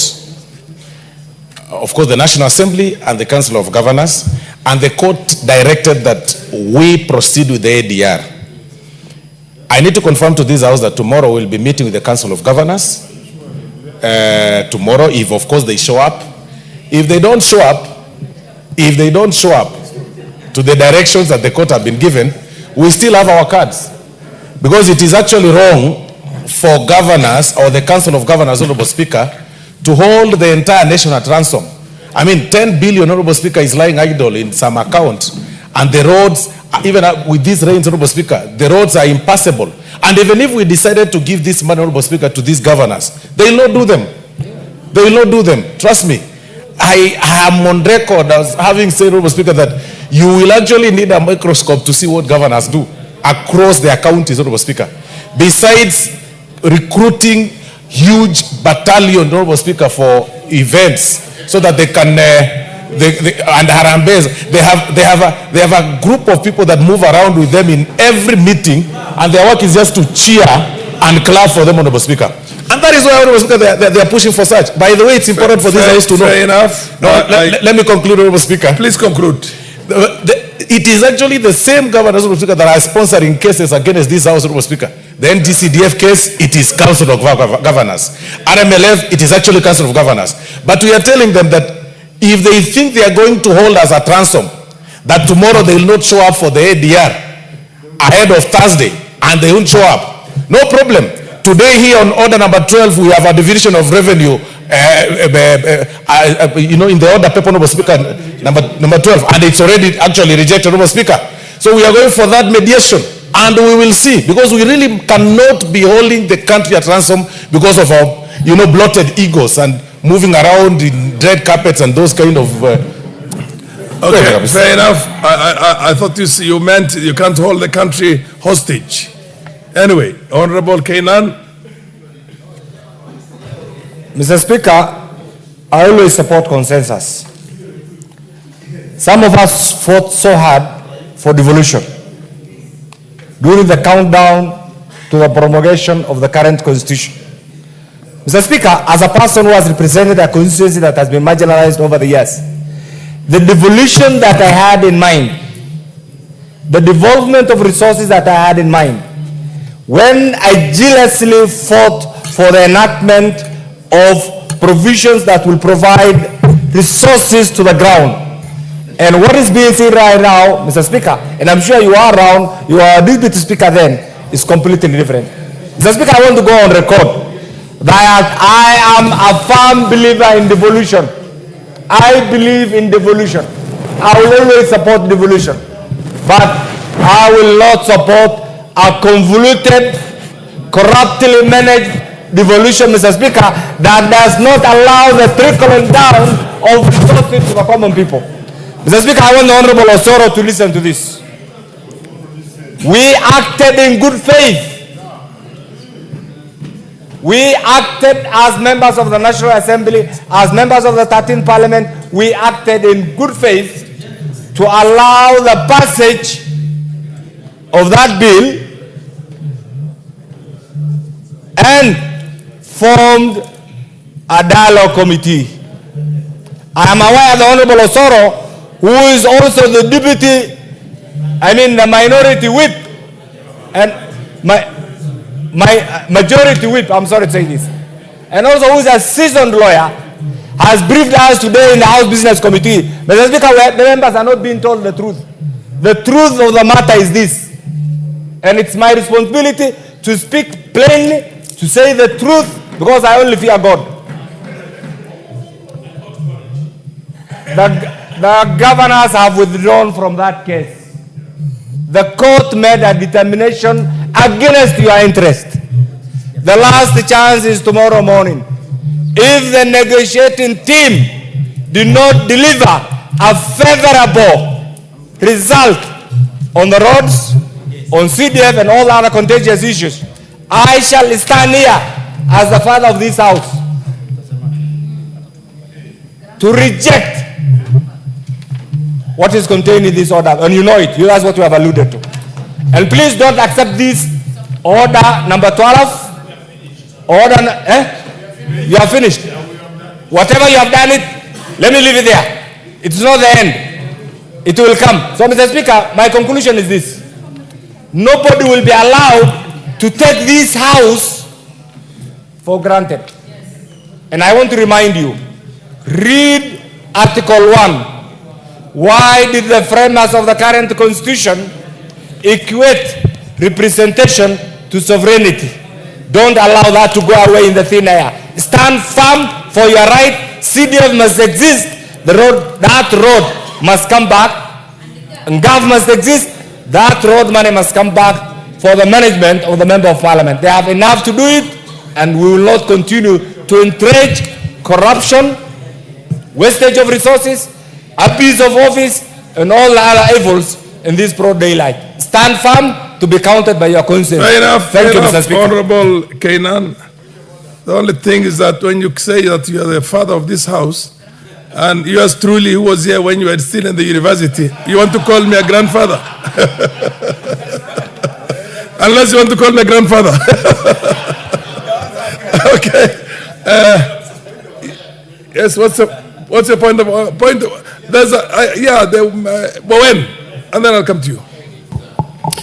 Mr. Speaker, I think the question by the Honorable Jared was answered by the Honorable Osoro that there is an ADR tomorrow morning between the parties, and there is a ruling, or there is the parties, they are going to meet for a ruling on Thursday. And that is in order, Mr. Speaker. The senior Kainan has spoken about it. Am I in order, Mr. Speaker, that now we come back to the business, because there is nothing to debate more than that. Already we have been told that tomorrow there is an ADR. Fair enough. I think enough. 1 minute only, 1 minute. And then we proceed on to the next. Yeah. Honorable Speaker, I think we are taking these matters lightly, and therefore the governors are taking us lightly. Everyone knows in this republic, governors handle a lot of money, Honorable Speaker, and nothing happens. In my own county of Bungoma, we get about 14 billion from the exchequer, own revenue about 2 billion, that is about 16 billion. Honorable Speaker, in a county with 9 constituencies only, you can hardly see a project that goes beyond 10 million, Honorable Speaker. That must go on record. Yes. Honorable Speaker, that governors have gone behind our backs and discussed with the judiciary, and they have pulled out of negotiations with us, and that the judiciary is going to give its ruling on Thursday. Honorable Speaker, we must do something punitive to the governors. We must fire a shot to the governors. Honorable Speaker, we must not wait for governors to find us flat-footed, Honorable Speaker. And Honorable Speaker, beyond this, I will urge honorable members that we need a Kamkunji tomorrow morning. We need a Kamkunji. we can no longer appropriate funds for them, first to go and loot, and then come and want more and more and more funds to loot. We cannot give them money to go and bribe their way to want to take everything from GAF, from CDF, from roads. Honorable Speaker, it is not going to be business as usual. Most of these governors are just thieves.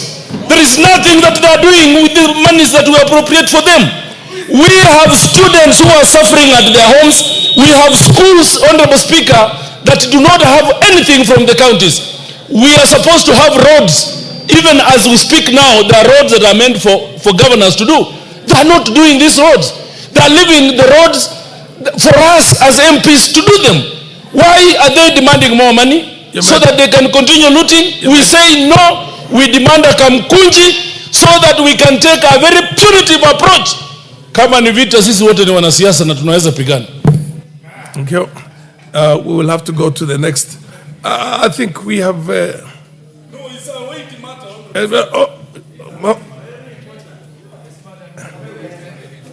DK, what exactly do you want to say? I mean, it's already been ventilated enough. Okay, thank you, Mr. Speaker. Take no more the than a fact minute. that I'm also in the mediation committee, we want to state categorically, power lies in this house. What we do with that power is what makes some people outside there to laugh on us. Let us exercise it this time. If at all they are not going to come for the mediation, I dare say, us as this house, we start with the division of revenue bill, and that is why they will know there are men and women in this house who can actually act as per the constitution, and the constitution says clearly the legislators in this house are the only ones who can appropriate money to anybody. Thank you. The Honorable Attendee, the chair of the Budget Committee, I had asked you initially if you... Thank you, Honorable Speaker. Honorable Speaker, I had some information which I would have loved to share. But in view of the impending court ruling, I'm afraid I will not be able to share it with the members. But I just want to say that there are very, very good consultations going on involving the Ministry of Roads, involving Parliament, and even the highest office in the land. And I'm very optimistic that shortly we are going to have a solution, which is going to be helpful for members. Of course, we are determined to ensure that all the resources that are stuck are disbursed to the constituency so that the roads projects are completed. Honorable Speaker, I just wanted to persuade members that Division of Revenue Bill is a precursor for passage of supplementary estimates. So there will be no budget before we pass the Division of Revenue Bill. So let us be tolerant. Governors are very responsive. They are cooperating with us even as we engage. So if we threaten that we will not pass Division of Revenue Bill, it means there will be no budget in the first place. So I know these are very, very weighty matters, and they are matters that touch at the heart of most of our colleagues. But let us just embrace dialogue. I know that very soon we are going to have a solution on both of those issues. So for Division of Revenue Bill, you know that we are going for mediation. Let us approach mediation with an open heart. Let us engage our colleagues in the Senate so that we can be able to move these processes forward.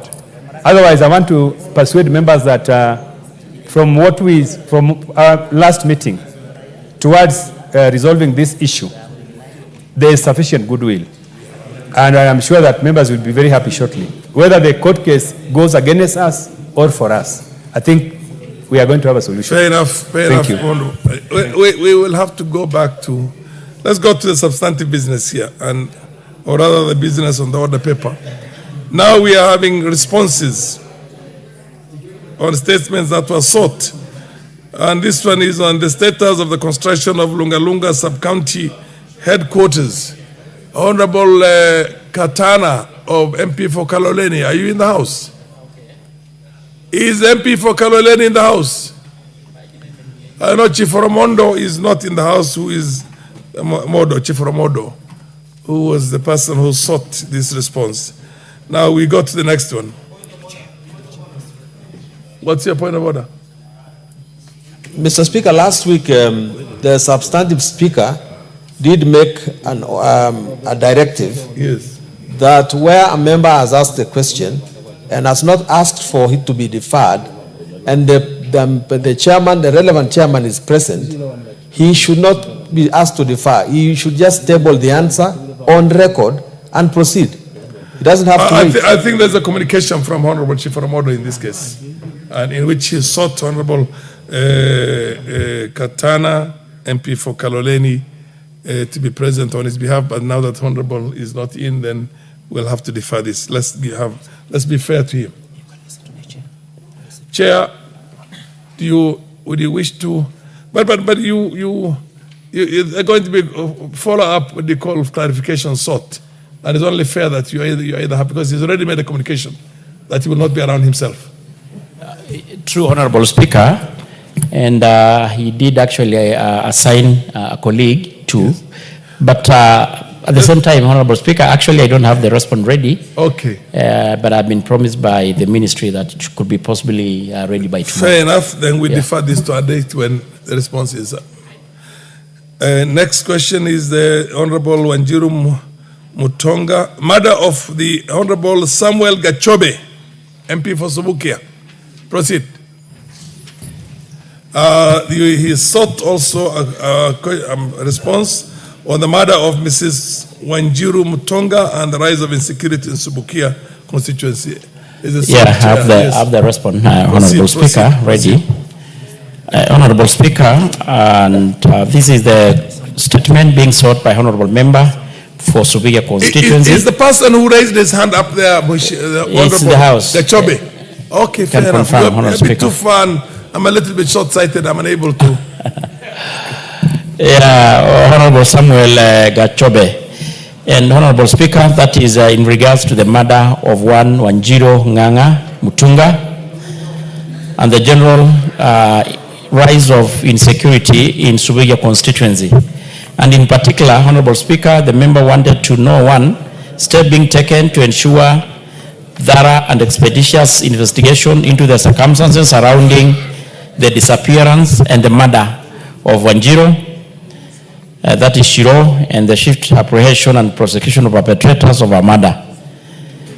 Two, the strategies being deployed to guarantee safety and insecurity of residents in Nakusi, Baraka, Limuru, and Kiborojo town in Subukia constituency and the surrounding areas, and in light of the prevailing fear of potential attacks. And I want to state as follows, Honorable Speaker.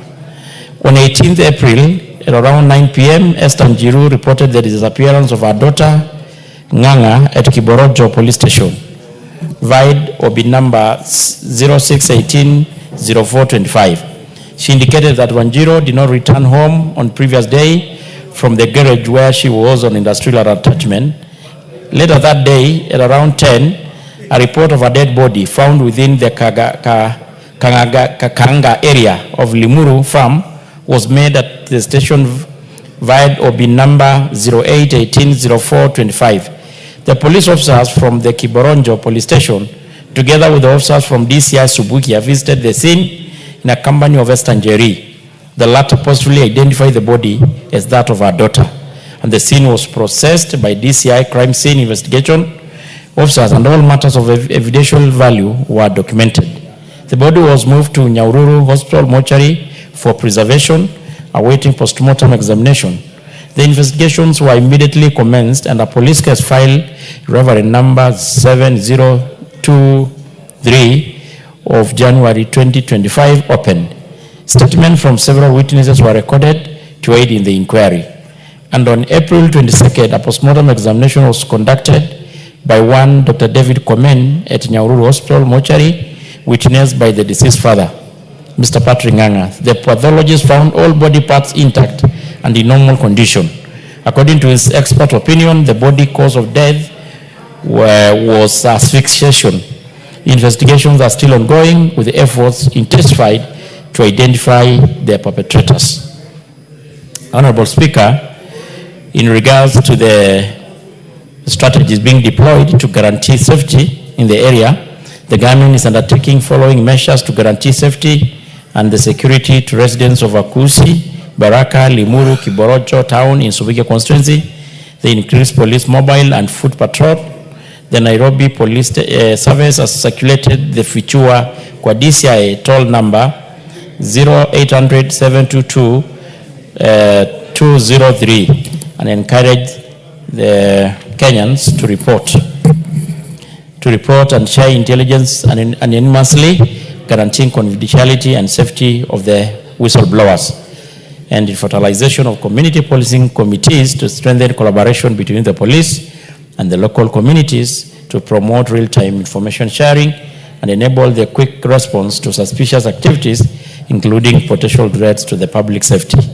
And signed and submitted by Honorable Kipchumba Murkomen, the CS Interior. I submit, Honorable Speaker. Honorable Geshobe, you have a clarification you're seeking in this? Thank you, Honorable Speaker. And I wish to thank the chair for the response, but I feel I'm not satisfied with the response because he continues saying that investigations are ongoing. Mr. Speaker, sir, where the lady used to work is 500 meters from the police station, and the people around that area have not been interrogated.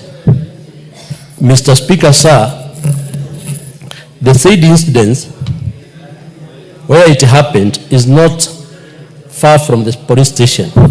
The question we are asking ourselves is that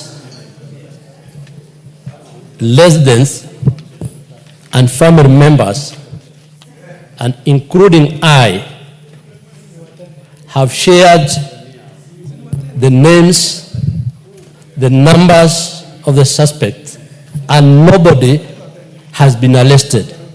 What I expected from the chair, he was to tell us how many suspects have already been arrested. If the information of the peripheries tells us that those people who did whatever they did comes from the area, we would have been told a certain number have already been arrested, interrogated. If they were innocent, they would have been released. But up to now, nothing has been done, Chair. The police tells us they have circulated police hostile numbers. I want to tell this House, Mr. Speaker, sir, there are people who have shared the information. I have dispatched the information, including the numbers, but nobody has been arrested. And therefore, I find it not satisfying. And I don't think I'll accept this answer. Fair enough, you made your point very well. Number two, Mr. Speaker, they are telling us that they are going to intensify patrols. The said police station, after finding out, it's good to note that it has less than 10 police officers who cannot be able to cope the area. The area is a bit vast, and therefore telling us that they are going to intensify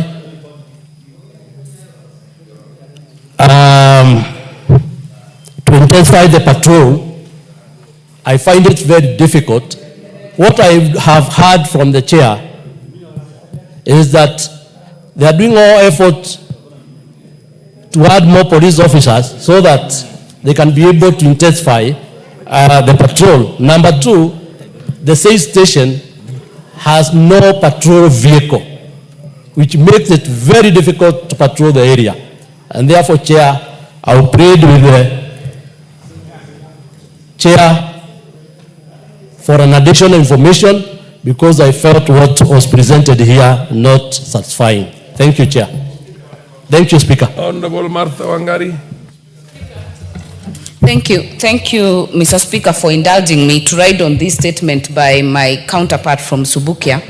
And Mr. Speaker, the issues Honorable Gashofe has raised are widely Nakuru issues. Just yesterday, a gang actually killed a police officer.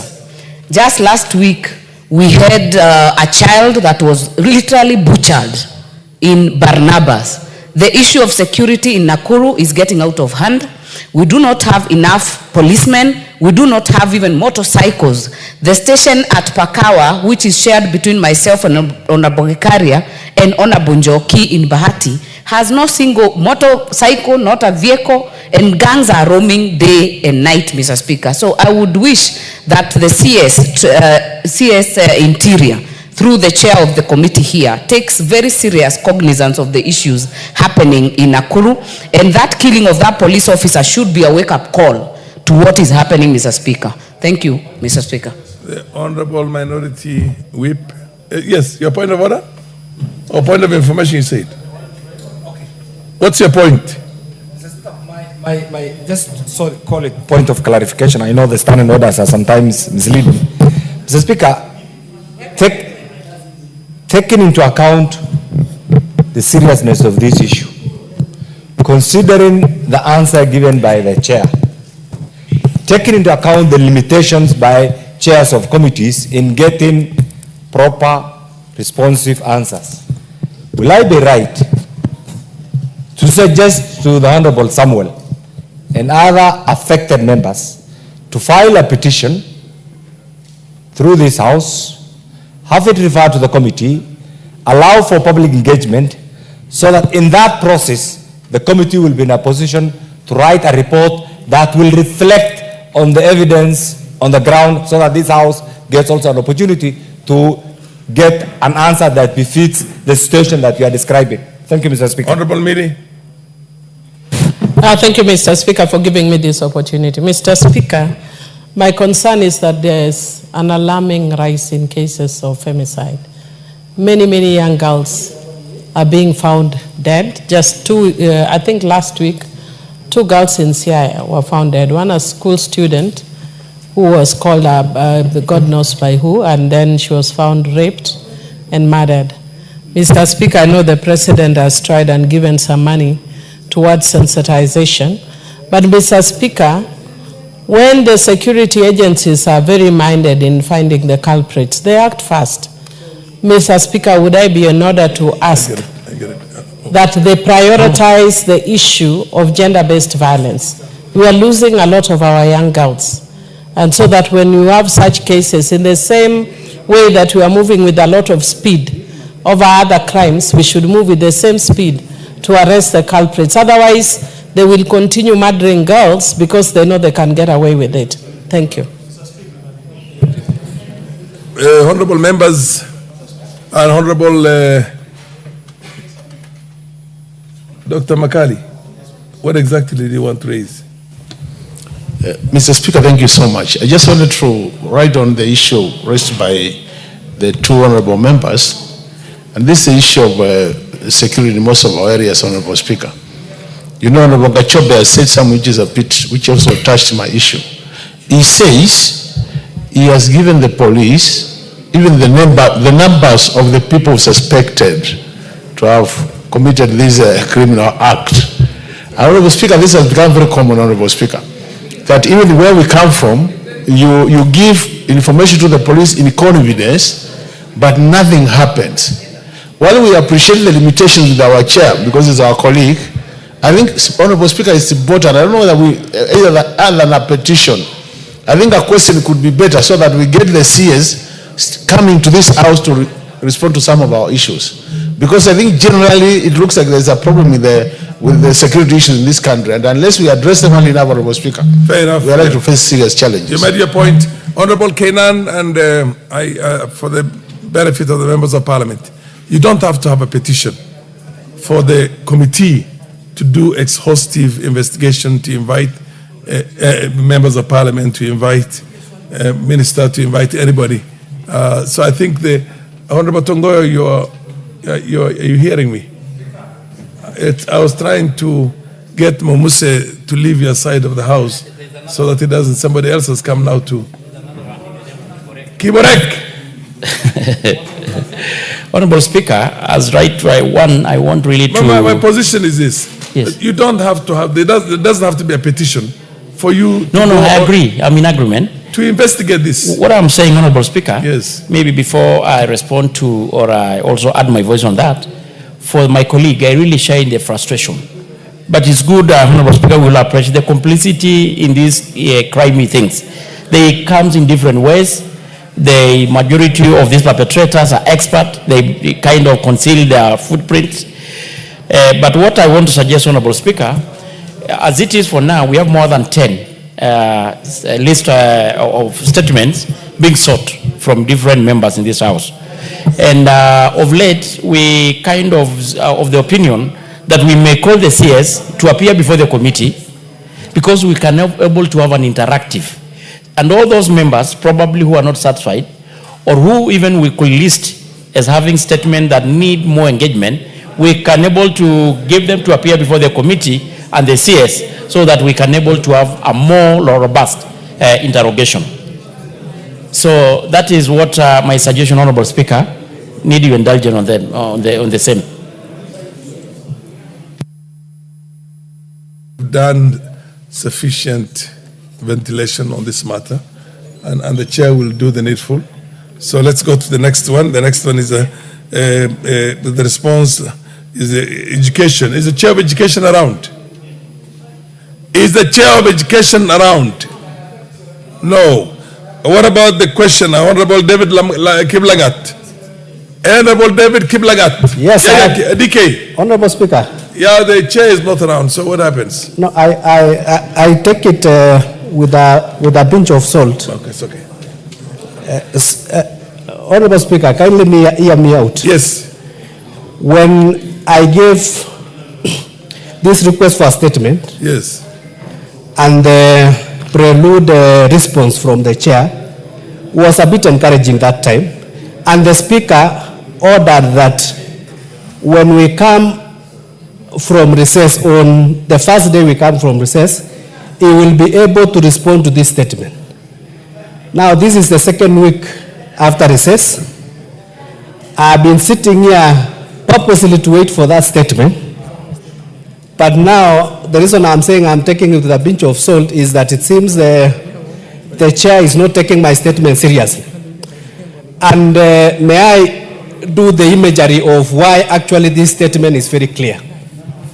Is that I have a teacher in Buai Primary School. He is 50 years old. He has a TAC number.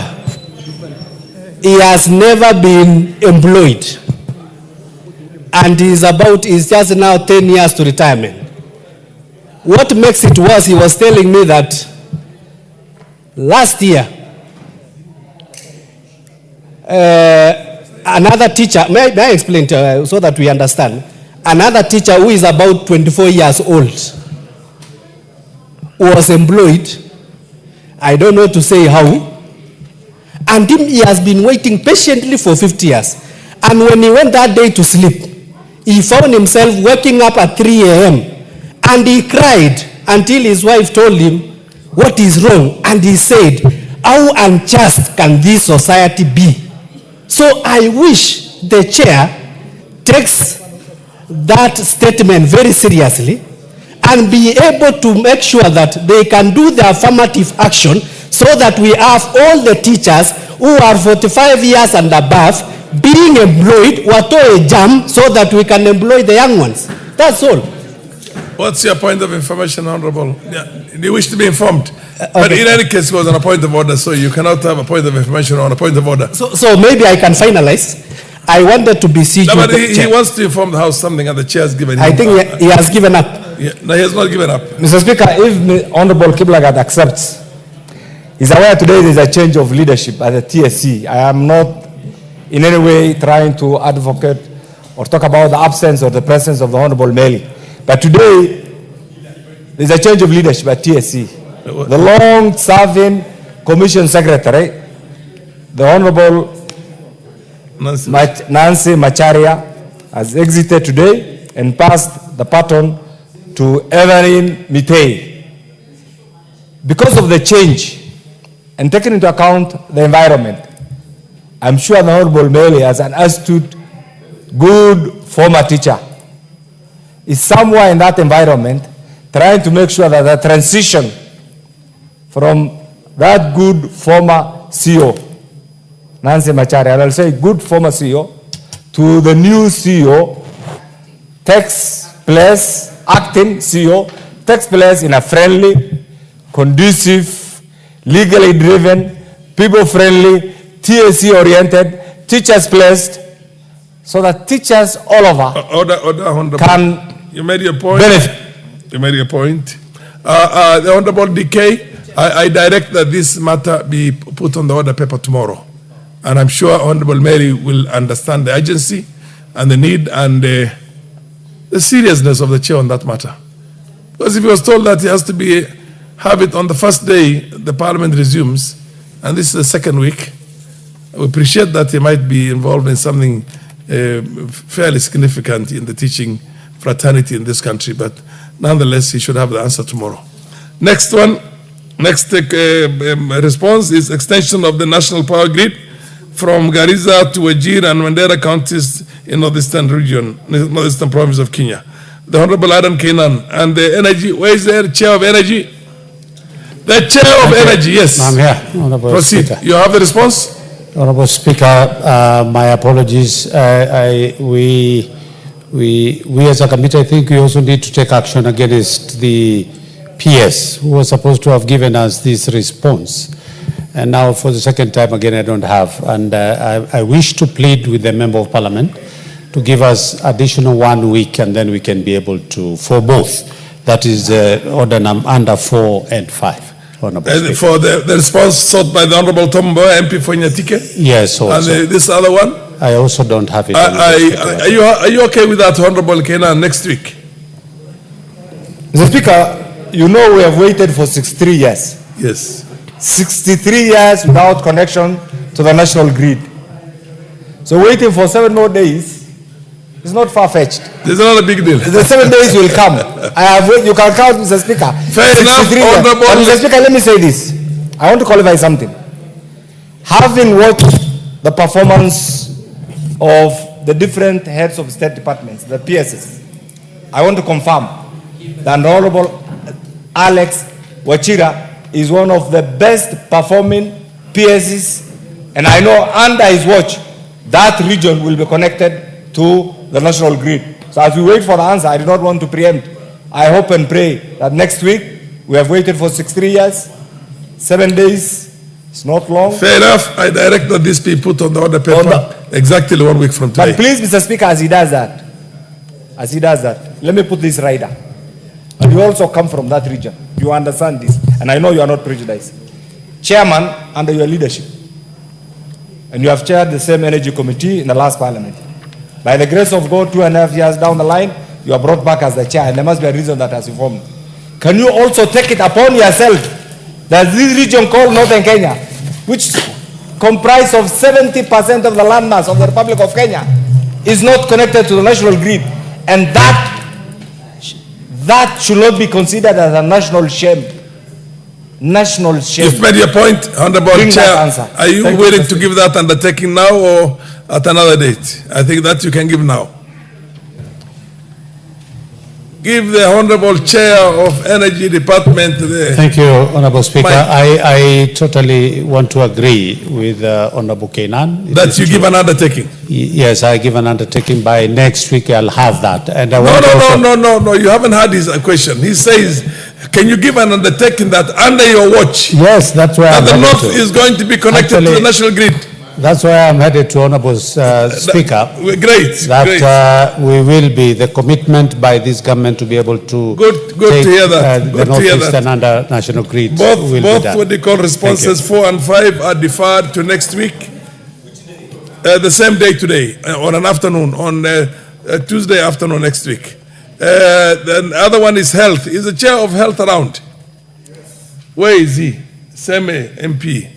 Okay, these are the challenges faced by teachers and police officers in accessing medical services under medical insurance. This was sought by the Honorable Muchangi Karembo, MP for Runyenjes. Is he around? I know, has he given communication on?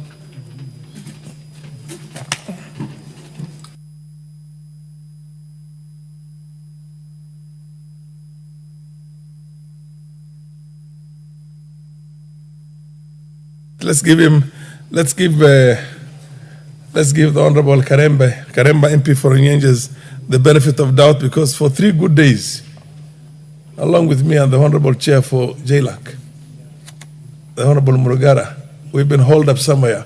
We were all extremely tired, so I don't know where he is. So this is also deferred to the same day next week. I have to get to labor first before you can rise yourself. Wait. So the matter on Honorable MP for Seme, Professor Nyikal, the one and only, this matter, this response has to be ready on Tuesday next week, afternoon. Yes, the other one is MP Joseph Tonui, MP for Kurisai South. Is he around? Is the chair of Housing, Planning and Urban Public Works. Huh? The Vice Chair is around. Mr. Speaker, I have the response, but I think he's not around. The member is not allowed. Order, Honorable Vice Chair. Order. The questioner is not, the person who sought the response, the Honorable Joseph Tony, MP for Kurusoi, is not in the House, in the chambers, and he has not delegated that responsibility to anybody else to ask what you call follow-up questions. And we'll also give him the benefit of doubt. We don't know what has happened to him. I directed this question be put on the order paper again on Tuesday next week in the afternoon. Please.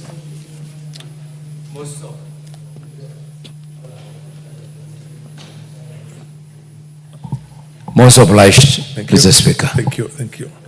The Honorable is the Chair for Lands in the House. The Chair for Lands. Sorry. The Chair for Labor. Is he around? Is in the House, the Chair for Labor. The Chair for Labor. Yes. Honorable Mule, why don't you shout and say yes? You have a mic in front of you. And he's a Member of Parliament for Nandi County, Honorable Cynthia Muge, also in the House. Madam Cynthia Muge. I also direct this question also to be deferred to next week. Thank you. On Tuesday afternoon. Thank you, Speaker, Honorable Speaker. I believe this is, let's just be fair to them. And then we have Lands. Who is there? Is the Chair for Lands are in the House? The Chair for Lands. Osotsi, who is that? Can you take the mic next to you?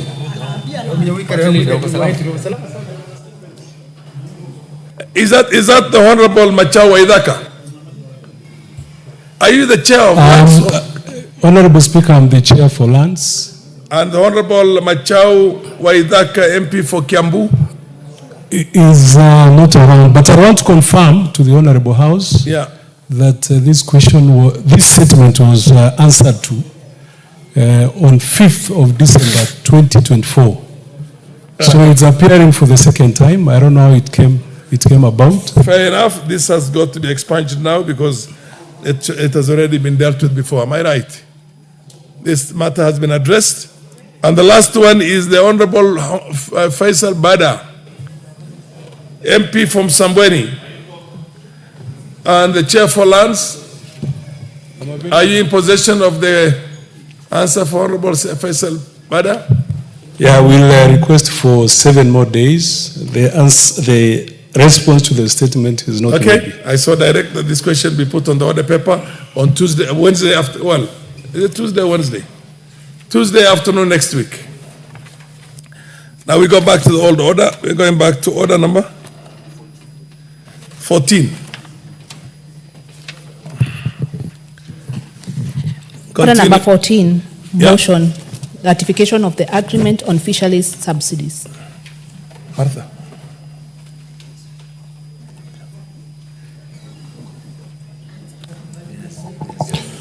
Thank you. Blue.